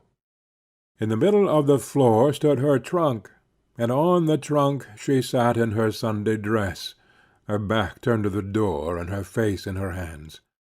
She had not heard Ethan's call because she was sobbing, and she did not hear his step till he stood close behind her and laid his hands on her shoulders. "Mat! Oh, don't! Oh, Mat!" She started up, lifting her wet face to his. "Ethan! I thought I wasn't ever going to see you again." He took her in his arms, pressing her close, and with a trembling hand smoothed away the hair from her forehead. "Not see me again? What do you mean?" She sobbed out. "Jotham said you told him we wasn't to wait dinner for you, and I thought—" "You thought I meant to cut it?" he finished for her grimly. She clung to him without answering, and he laid his lips on her hair, which was soft yet springy, like certain mosses on warm slopes, and had the faint woody fragrance of fresh sawdust in the sun. Through the door they heard Zena's voice calling out from below. "Dan'l Byrne says you better hurry up if you want him to take that trunk." They drew apart with stricken faces. Words of resistance rushed to Ethan's lips and died there. Matty found her handkerchief and dried her eyes. Then, bending down, she took hold of a handle of the trunk. Ethan put her aside. "You let go, Mat," he ordered her. She answered, "It takes two to coax it round the corner." And submitting to this argument, he grasped the other handle, and together they maneuvered the heavy trunk out to the landing. "Now let go," he repeated. Then he shouldered the trunk and carried it down the stairs and across the passage to the kitchen. Zina, who had gone back to her seat by the stove, did not lift her head from her book as he passed. Matty followed him out of the door, and helped him to lift the trunk into the back of the sleigh. When it was in place, they stood side by side on the doorstep, watching Daniel Byrne plunge off behind his fidgety horse. It seemed to Ethan that his heart was bound with cords which an unseen hand was tightening with every tick of the clock. Twice he opened his lips to speak to Matty, and found no breath. At length, as she turned to re-enter the house, he laid a detaining hand on her. "I'm going to drive you over, Mat," he whispered. She murmured back, "I think Zina wants I should go with Jotham." "I'm going to drive you over," he repeated, and she went into the kitchen without answering. At dinner Ethan could not eat. If he lifted his eyes, they rested on Zina's pinched face, and the corners of her straight lips seemed to quiver away into a smile. She ate well, declaring that the mild weather made her feel better, and pressed a second helping of beans on Jotham Powell, whose wants she generally ignored. Matty, when the meal was over, went about her usual task of clearing the table and washing up the dishes. Zina, after feeding the cat, had returned to her rocking-chair by the stove, and Jotham Powell, who always lingered last, reluctantly pushed back his chair and moved toward the door. On the threshold he turned back to say to Ethan, "What time will I come around for Matty?" Ethan was standing near the window, mechanically filling his pipe, while he watched Matty move to and fro. "You needn't come round. I'm driving her over myself." He saw the rise of colour in Matty's averted cheek, and the quick lifting of Zina's head. "I want you should stay here this afternoon, Ethan," his wife said. "Jotham can drive Matty over." Matty flung an imploring glance at him, but he repeated curtly, "I'm going to drive her over myself." Zena continued in the same even tone. "I wanted you should stay and fix up that stove in Matty's room afore the girl gets here. It ain't been drawing right for nigh on a month now." Etham's voice rose indignantly. "If it was good enough for Matty, I guess it's good enough for a hired girl. That girl that's coming told me she was used to a house where they had a furnace," Zena persisted with the same monotonous mildness. "She'd better have stayed there, then," he flung back at her, and turning to Matty, he added in a hard voice, "You be ready by 3, Mat. I've got business at Corbury." Jotham Powell had started for the barn, and Ethan strode down after him aflame with anger. The pulses in his temples throbbed, and a fog was in his eyes. He went about his task without knowing what force directed him, or whose hands and feet were fulfilling its orders. It was not until he let out the sorrel and backed him between the shafts of the sleigh that he once more became conscious of what he was doing. As he passed the bridle over the horse's head, and wound the traces around the shafts, he remembered the day when he had made the same preparations in order to drive over and meet his wife's cousin at the flats. It was little more than a year ago, on just such a soft afternoon, with a feel of spring in the air. The sorrel, turning the same big ringed eye on him, nuzzled the palm of his hand in the same way, and one by one all the days between rose up and stood before him. He flung the bearskin into the sleigh, climbed to the seat, and drove up to the house. When he entered the kitchen it was empty, but Matty's bag and shawl lay ready by the door. He went to the foot of the stairs and listened. No sound reached him from above, but presently he thought he heard some one moving about in his deserted study, and pushing open the door he saw Matty, in her hat and jacket, standing with her back to him near the table. She started at his approach, and turning quickly, said, "Is it time?" "What are you doing here, Mat?" he asked her. She looked at him timidly. "I was just taking a look round, that's all," she answered, with a wavering smile. They went back into the kitchen without speaking, and Ethan picked up her bag and shawl. "Where's Zena?" he asked. "She went upstairs right after dinner. She said she had those shooting pains again, and didn't want to be disturbed." "Didn't she say good-bye to you?" "No, that was all she said." Ethan, looking slowly about the kitchen, said to himself with a shudder that in a few hours he would be returning to it alone. Then the sense of unreality overcame him once more, and he could not bring himself to believe that Matty stood there for the last time before him. "Come on," he said almost gaily, opening the door and putting her bag into the sleigh. He sprang to his seat, and bent over to tuck the rug about her as she slipped into the place at his side. "Now then, go long," he said, with a shake of the reins that sent the sorrel placidly jogging down the hill. "We got lots of time for a good ride, Mat," he cried, seeking her hand beneath the fur and pressing it into his. His face tingled, and he felt dizzy, as if he had stopped in at the Starkfield saloon on a 0 day for a drink. At the gate, instead of making for Starkfield, he turned the sorrel to the right, up the Bettsbridge road. Matty sat silent, giving no sign of surprise, but after a moment she said, "Are you going round by Shadow Pond?" He laughed and answered, "I knew you'd know." She drew closer under the bearskin, so that, looking sideways around his coat-sleeve, he could just catch the tip of her nose, and a blown brown wave of hair. They drove slowly up the road between fields glistening under the pale sun, and then bent to the right, down a lane edged with spruce and larch. Ahead of them, a long way off, a range of hills stained by mottlings of black forest flowed away in round white curves against the sky. The lane passed into a pine wood with boles reddening in the afternoon sun and delicate blue shadows on the snow.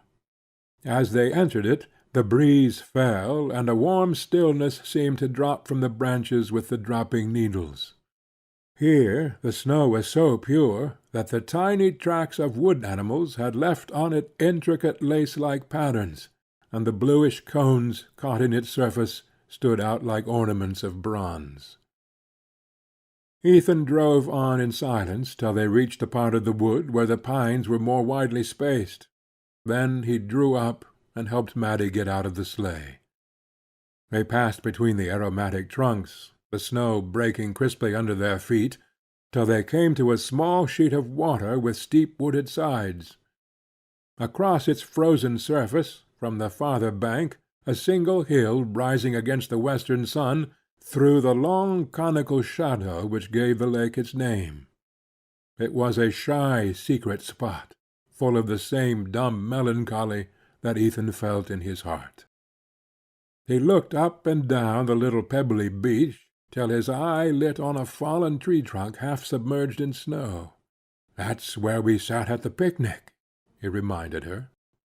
The entertainment of which he spoke was one of the few that they had taken part in together, a church picnic, which, on a long afternoon of the preceding summer, had filled the retired place with merry-making. Matty had begged him to go with her, but he had refused.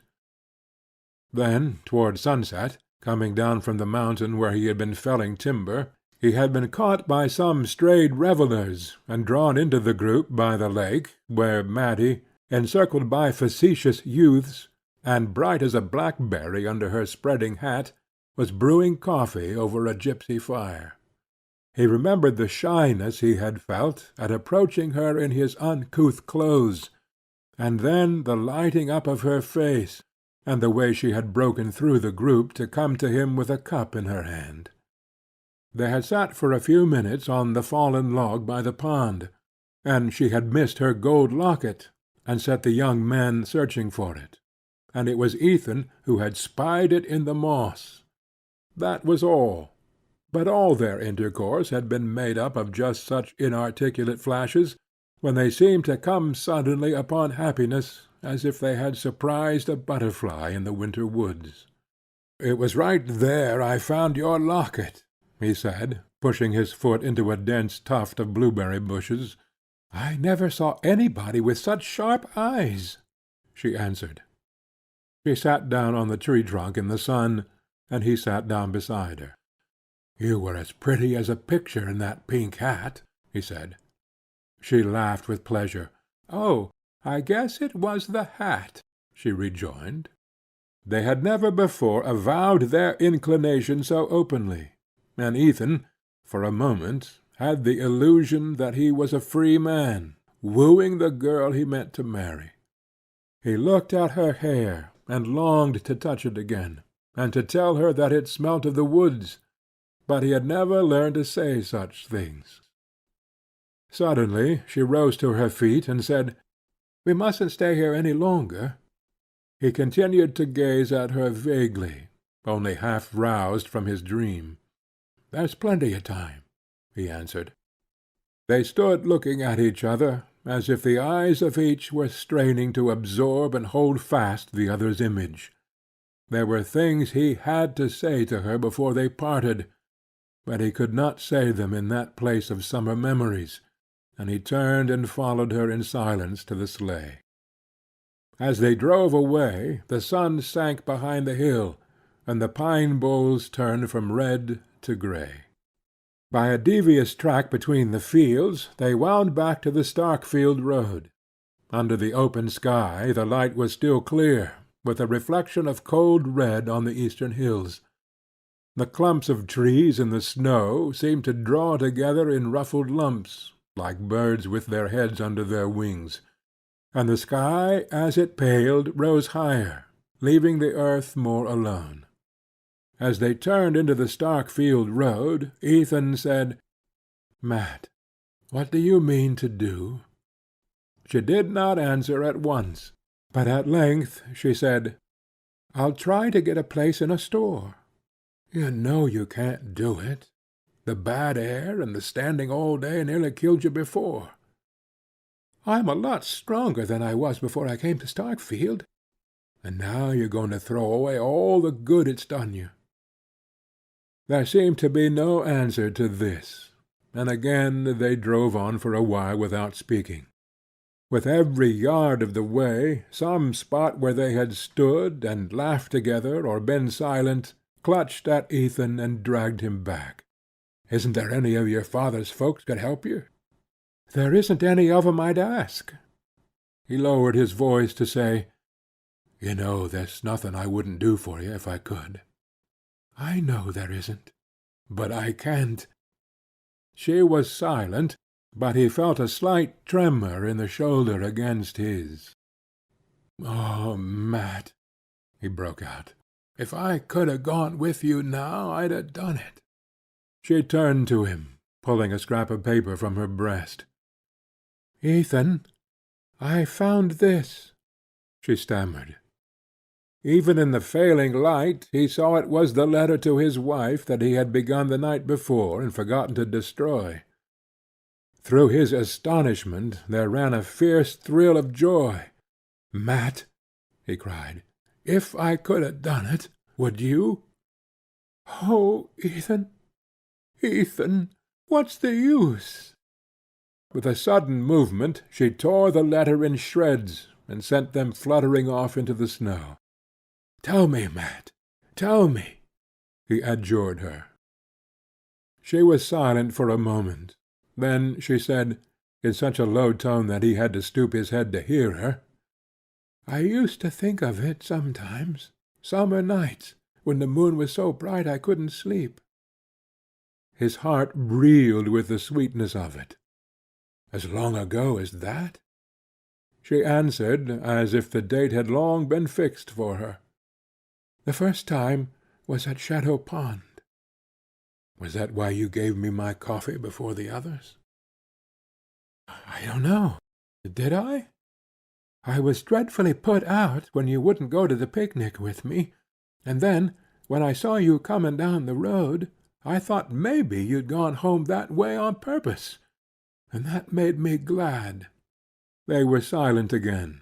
They had reached the point where the road dipped to the hollow by Ethan's mill, and as they descended the darkness descended with them, dropping down like a black veil from the heavy hemlock boughs. "I'm tied, hand and foot, Mat.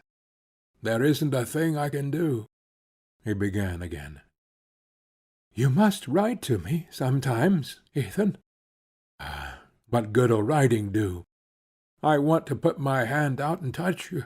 I want to do for you and care for you. I want to be there when you're sick and when you're lonesome." "You mustn't think but what I'll do all right." "You won't need me, you mean? I suppose you'll marry."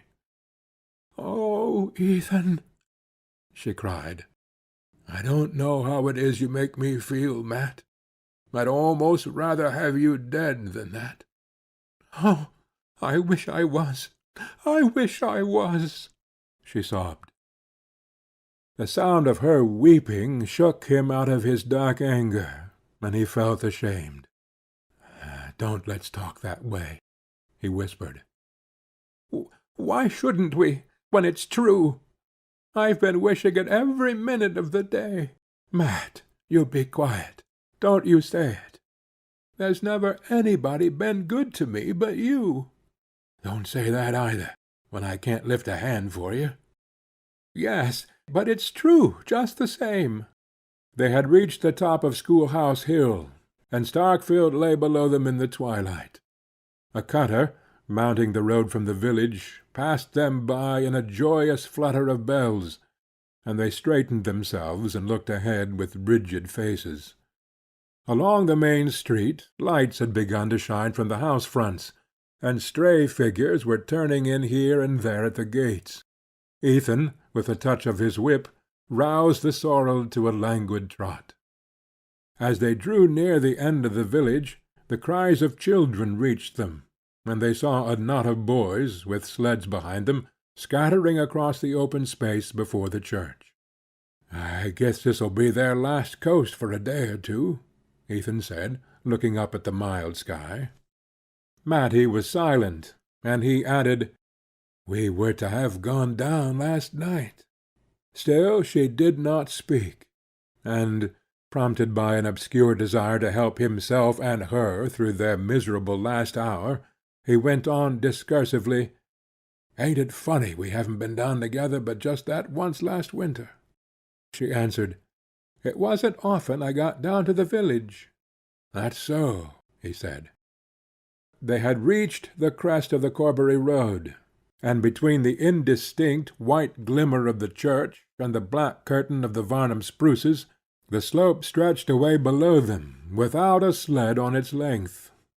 Some erratic impulse prompted Ethan to say, "How'd you like me to take you down now?" She forced a laugh. Why, there isn't time." "There's all the time we want. Come along." His one desire now was to postpone the moment of turning the sorrel toward the flats. "But the girl," she faltered. "The girl'll be waiting at the station." "Well, let her wait.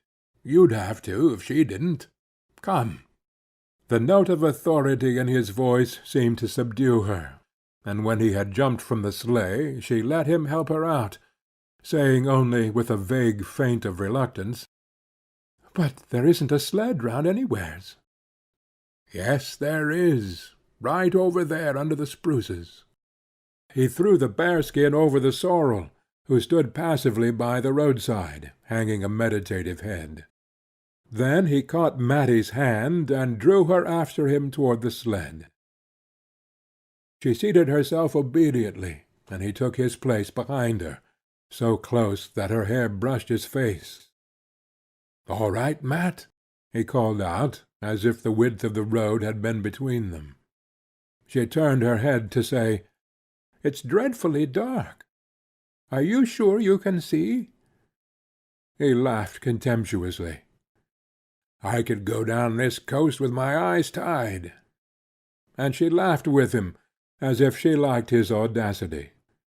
Nevertheless he sat still a moment, straining his eyes down the long hill, for it was the most confusing hour of the evening, the hour when the last clearness from the upper sky is merged with a rising night in a blur that disguises landmarks and falsifies distances.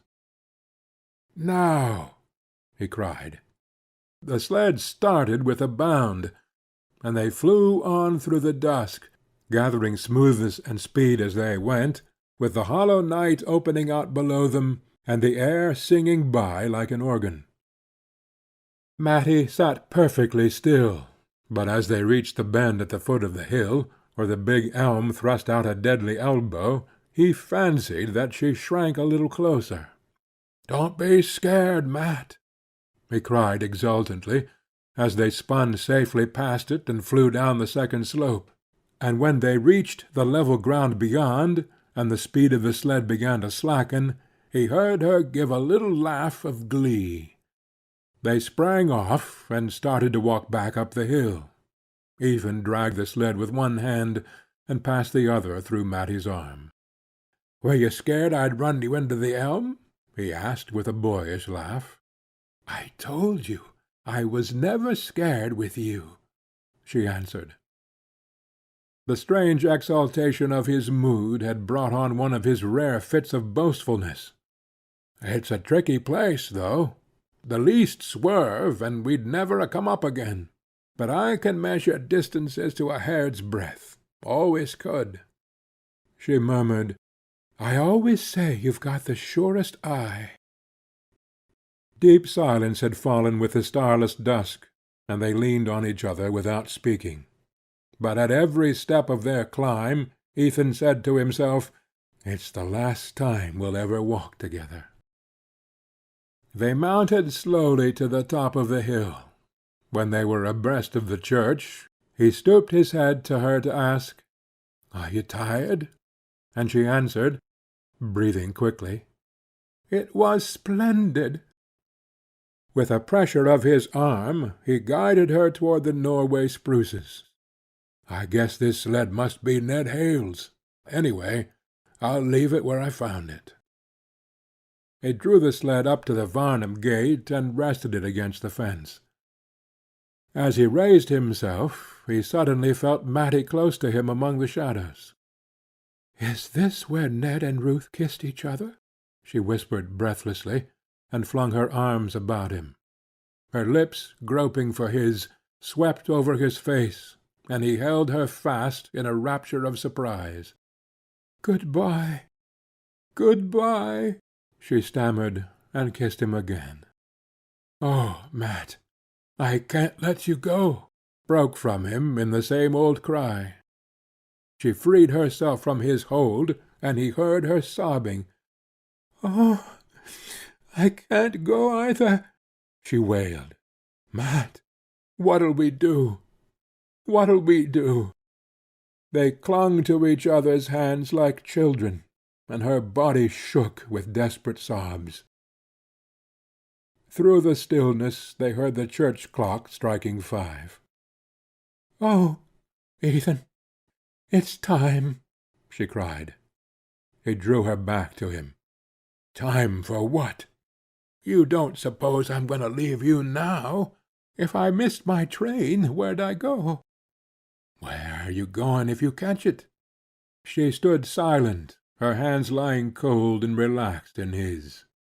"What's the good of either of us going anywheres without the other one now?" he said. She remained motionless, as if she had not heard him. Then she snatched her hands from his, threw her arms about his neck, and pressed a sudden drenched cheek against his face. "Ethan, Ethan, I want you to take me down again." "Down where?"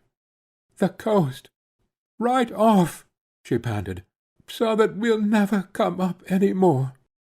"Matt, what on earth do you mean?" She put her lips close against his ear to say, "Right into the big elm. You said you could, so that we never have to leave each other any more." "Why, what are you talking of? You're crazy."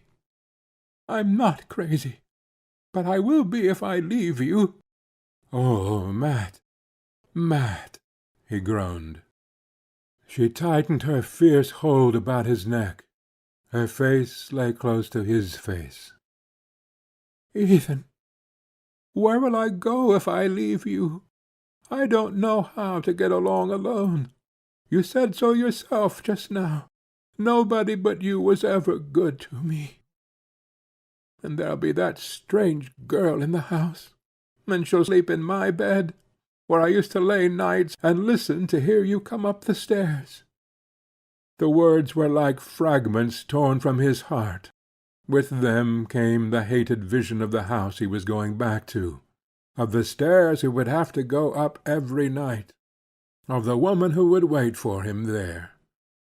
And the sweetness of Matty's avowal, the wild wonder of knowing at last that all that had happened to him had happened to her too, made the other vision more abhorrent, the other life more intolerable to return to.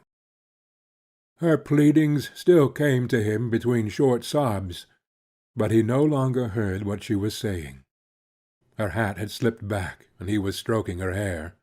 He wanted to get the feeling of it into his hand, so that it would sleep there like a seed in winter. Once he found her mouth again, and they seemed to be by the pond together in the burning August sun, but his cheek touched hers, and it was cold and full of weeping, and he saw the road to the flats under the night, and heard the whistle of the train up the line. The spruces swathed them in blackness and silence. They might have been in their coffins underground. He said to himself, "Perhaps it'll feel like this," and then again, "After this, I shan't feel anything." Suddenly he heard the old sorrel whinny across the road, and thought, "He's wondering why he doesn't get his supper." "Come," Matty whispered, tugging at his hand. Her sombre violence constrained him. She seemed the embodied instrument of fate. He pulled the sled out, blinking like a night bird as he passed from the shade of the spruces into the transparent dusk of the open.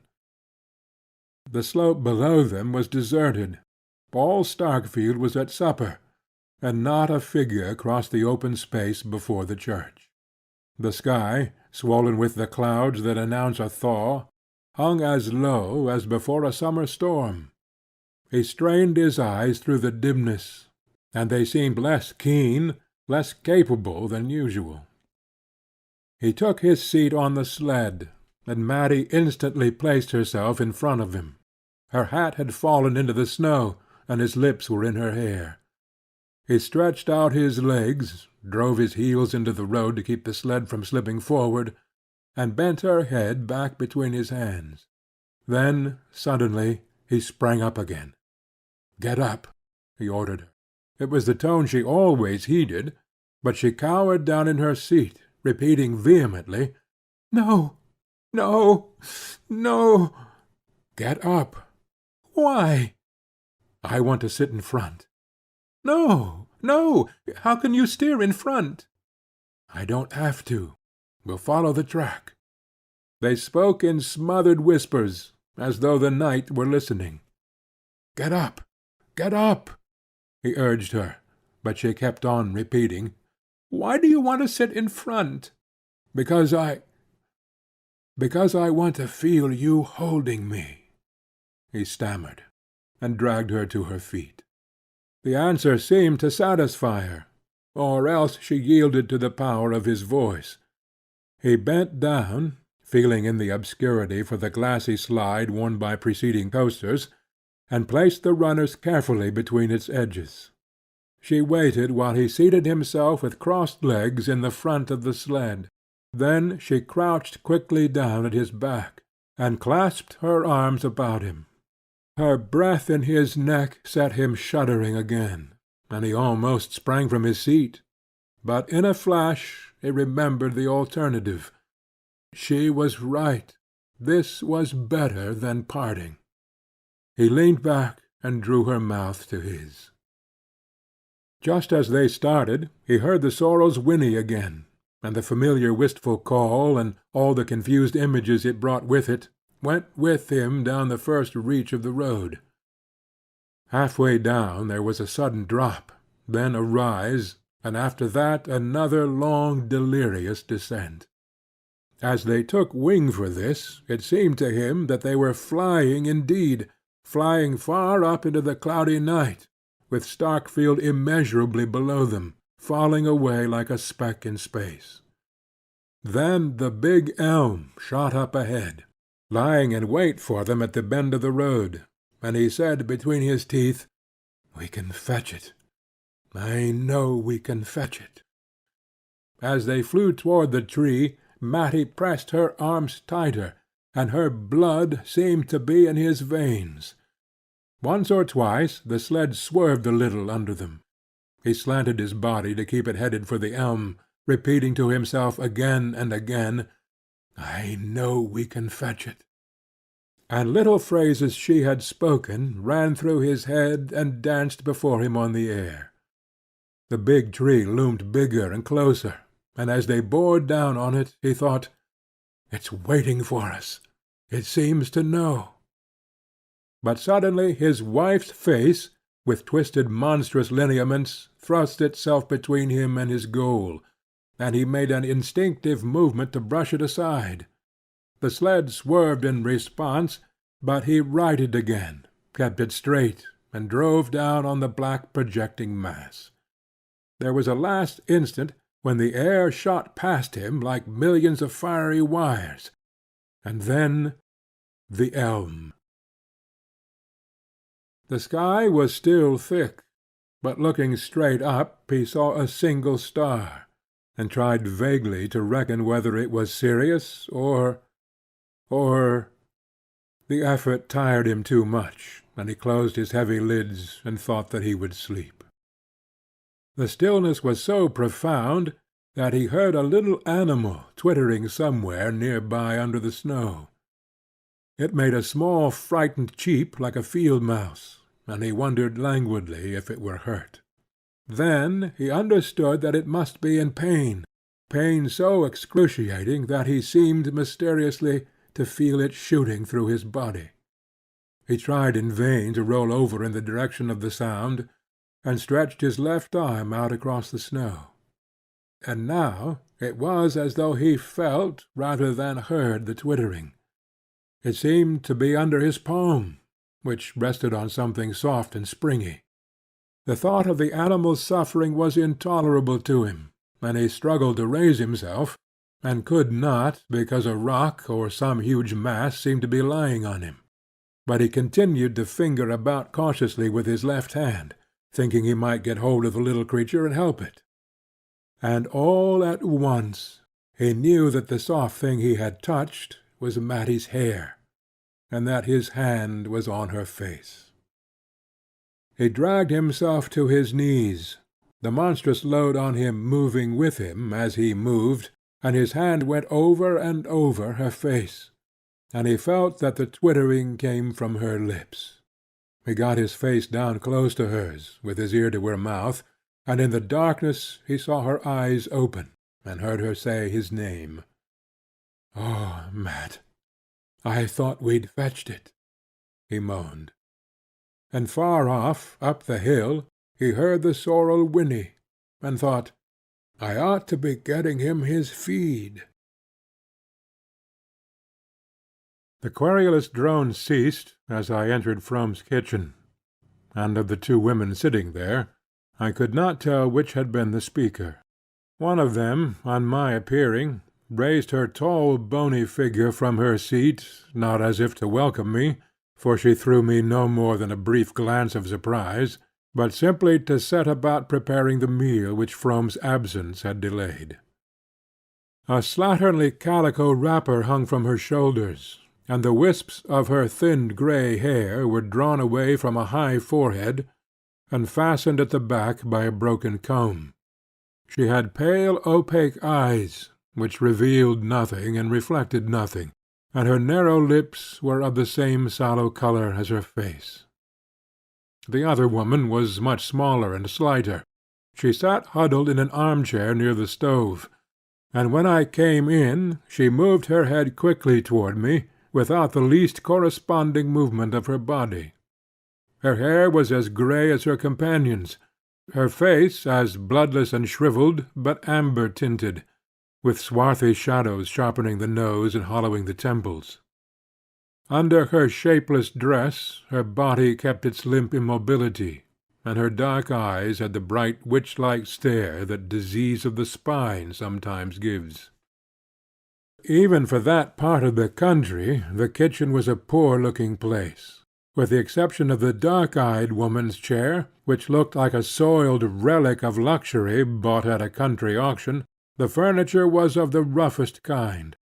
3 coarse china plates and a broken-nosed milk-jug had been set on a greasy table scored with knife-cuts, and a couple of straw-bottomed chairs and a kitchen dresser of unpainted pine stood meagrely against the plaster walls. "My, it's cold here. The fire must be most out," Frome said, glancing about him apologetically as he followed me in. The tall woman, who had moved away from us toward the dresser, took no notice, but the other, from her cushioned niche, answered complainingly in a thin high voice, "It's only just been made up this very minute. Seen a fellow sleep, and slept ever so long, and I thought I'd be frozen stiff before I could wake her up and get her to tend to it." I knew then it was she who had been speaking when we entered. Her companion, who was just coming back to the table with the remains of a cold mince pie in a battered pie-dish, sat down her unappetizing burden without appearing to hear the accusation brought against her. Frome stood hesitatingly before her as she advanced. Then he looked at me and said, "This is my wife, Miss Frome." After another interval, he added, turning toward the figure in the arm-chair, "And this is Miss Matty Silver." Mrs. Hale, tender soul, had pictured me as lost in the flat, and buried under a snowdrift. and so lively was her satisfaction on seeing me safely restored to her the next morning, that I felt my peril had caused me to advance several degrees in her favour. Great was her amazement, and that of old Mrs. Varnum, on learning that Ethan Frome's old horse had carried me to and from Corbury Junction, through the worst blizzard of the winter. Greater still their surprise when they heard that his master had taken me in for the night. Beneath their wondering exclamations, I felt a secret curiosity to know what impressions I had received from my night in the Frome household, and divined that the best way of breaking down their reserve was to let them try to penetrate mine. I therefore confined myself to saying, in a matter-of-fact tone, that I had been received with great kindness, and that Frome had made a bed for me in a room on the ground floor, which seemed in happier days to have been fitted up as a kind of writing-room or study. "Well," Mrs. Hale mused, "in such a storm I suppose he felt he couldn't do less than take you in. But I guess it went hard with Ethan. I don't believe but what you're the only stranger has set foot in that house for over 20 years. He's that proud he don't even like his oldest friends to go there, and I don't know as any do any more, except myself and the doctor." "You still go there, Mrs. Hale?" I ventured. "Oh, I used to go a good deal after the accident, when I was first married, but after a while I got to think it made 'em feel worse to see us. And then one thing and another came, and my own troubles.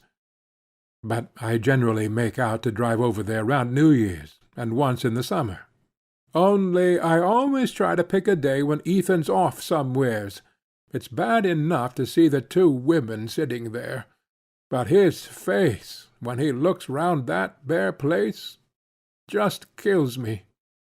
You see, I can look back and call it up in his mother's day, before their troubles."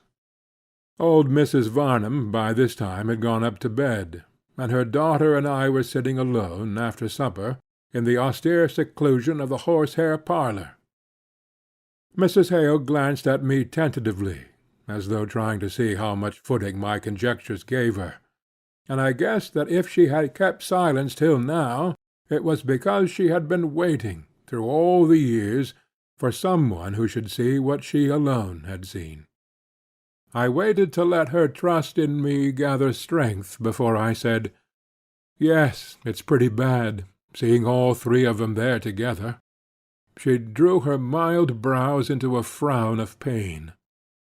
"It was just awful from the beginning. I was here in the house when they were carried up. They laid Matty Silver in the room you're in. She and I were great friends, and she was to have been my bridesmaid in the spring. When she came to, I went up to her and stayed all night. They gave her things to quiet her, and she didn't know much till toward morning. And then, all of a sudden, she woke up just like herself, and looked straight at me out of her big eyes, and said, 'Oh, I don't know why I'm telling you all this.'" Mrs. Hale broke off, crying. She took off her spectacles, wiped the moisture from them, and put them on again with an unsteady hand.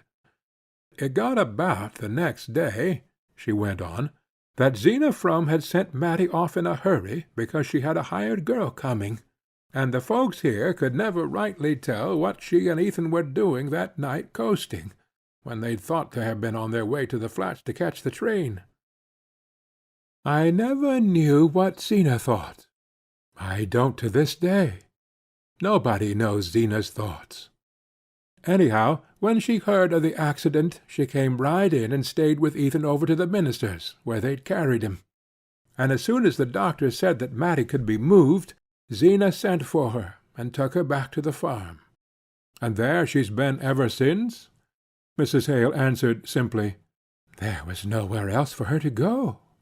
And my heart tightened at the thought of the hard compulsions of the poor. "Yes, there she's been," Mrs. Hale continued, "and Zena's done for her and done for Ethan as good as she could. It was a miracle, considering how sick she was, but she seemed to be raised right up just when the call came to her. Not that she's ever given up doctoring, and she's had sick spells right along, but she's had the strength given to her to care for those two for over 20 years, and before the accident came she thought she couldn't even care for herself." Mrs. Hale paused a moment, and I remained silent, plunged in the vision of what her words evoked. "It's horrible for them all," I murmured. "Yes, it's pretty bad. And they ain't any of 'em easy people, either. Matty was, before the accident. I never knew a sweeter nature. But she's suffered too much. That's what I always say when folks tell me how she's soured. And Zena, she was always cranky. Not but what she bears with Matty wonderful. I've seen that myself. But sometimes the two of 'em would get going at each other, and then Ethan's face 'd break your heart. When I see that, I think it's him that suffers most. Anyhow, it ain't Zena, because she ain't got the time. It's a pity, though," Mrs. Hale ended, sighing, "that they're all shut up there in that one kitchen. In the summer-time, on pleasant days, they move Matty into the parlour, or out in the dooryard, and that makes it easier. But winters there's the fires to be thought of, and there ain't a dime to spare up at the Fromes." Mrs. Hale drew a deep breath, as though her memory were eased of its long burden, and she had no more to say.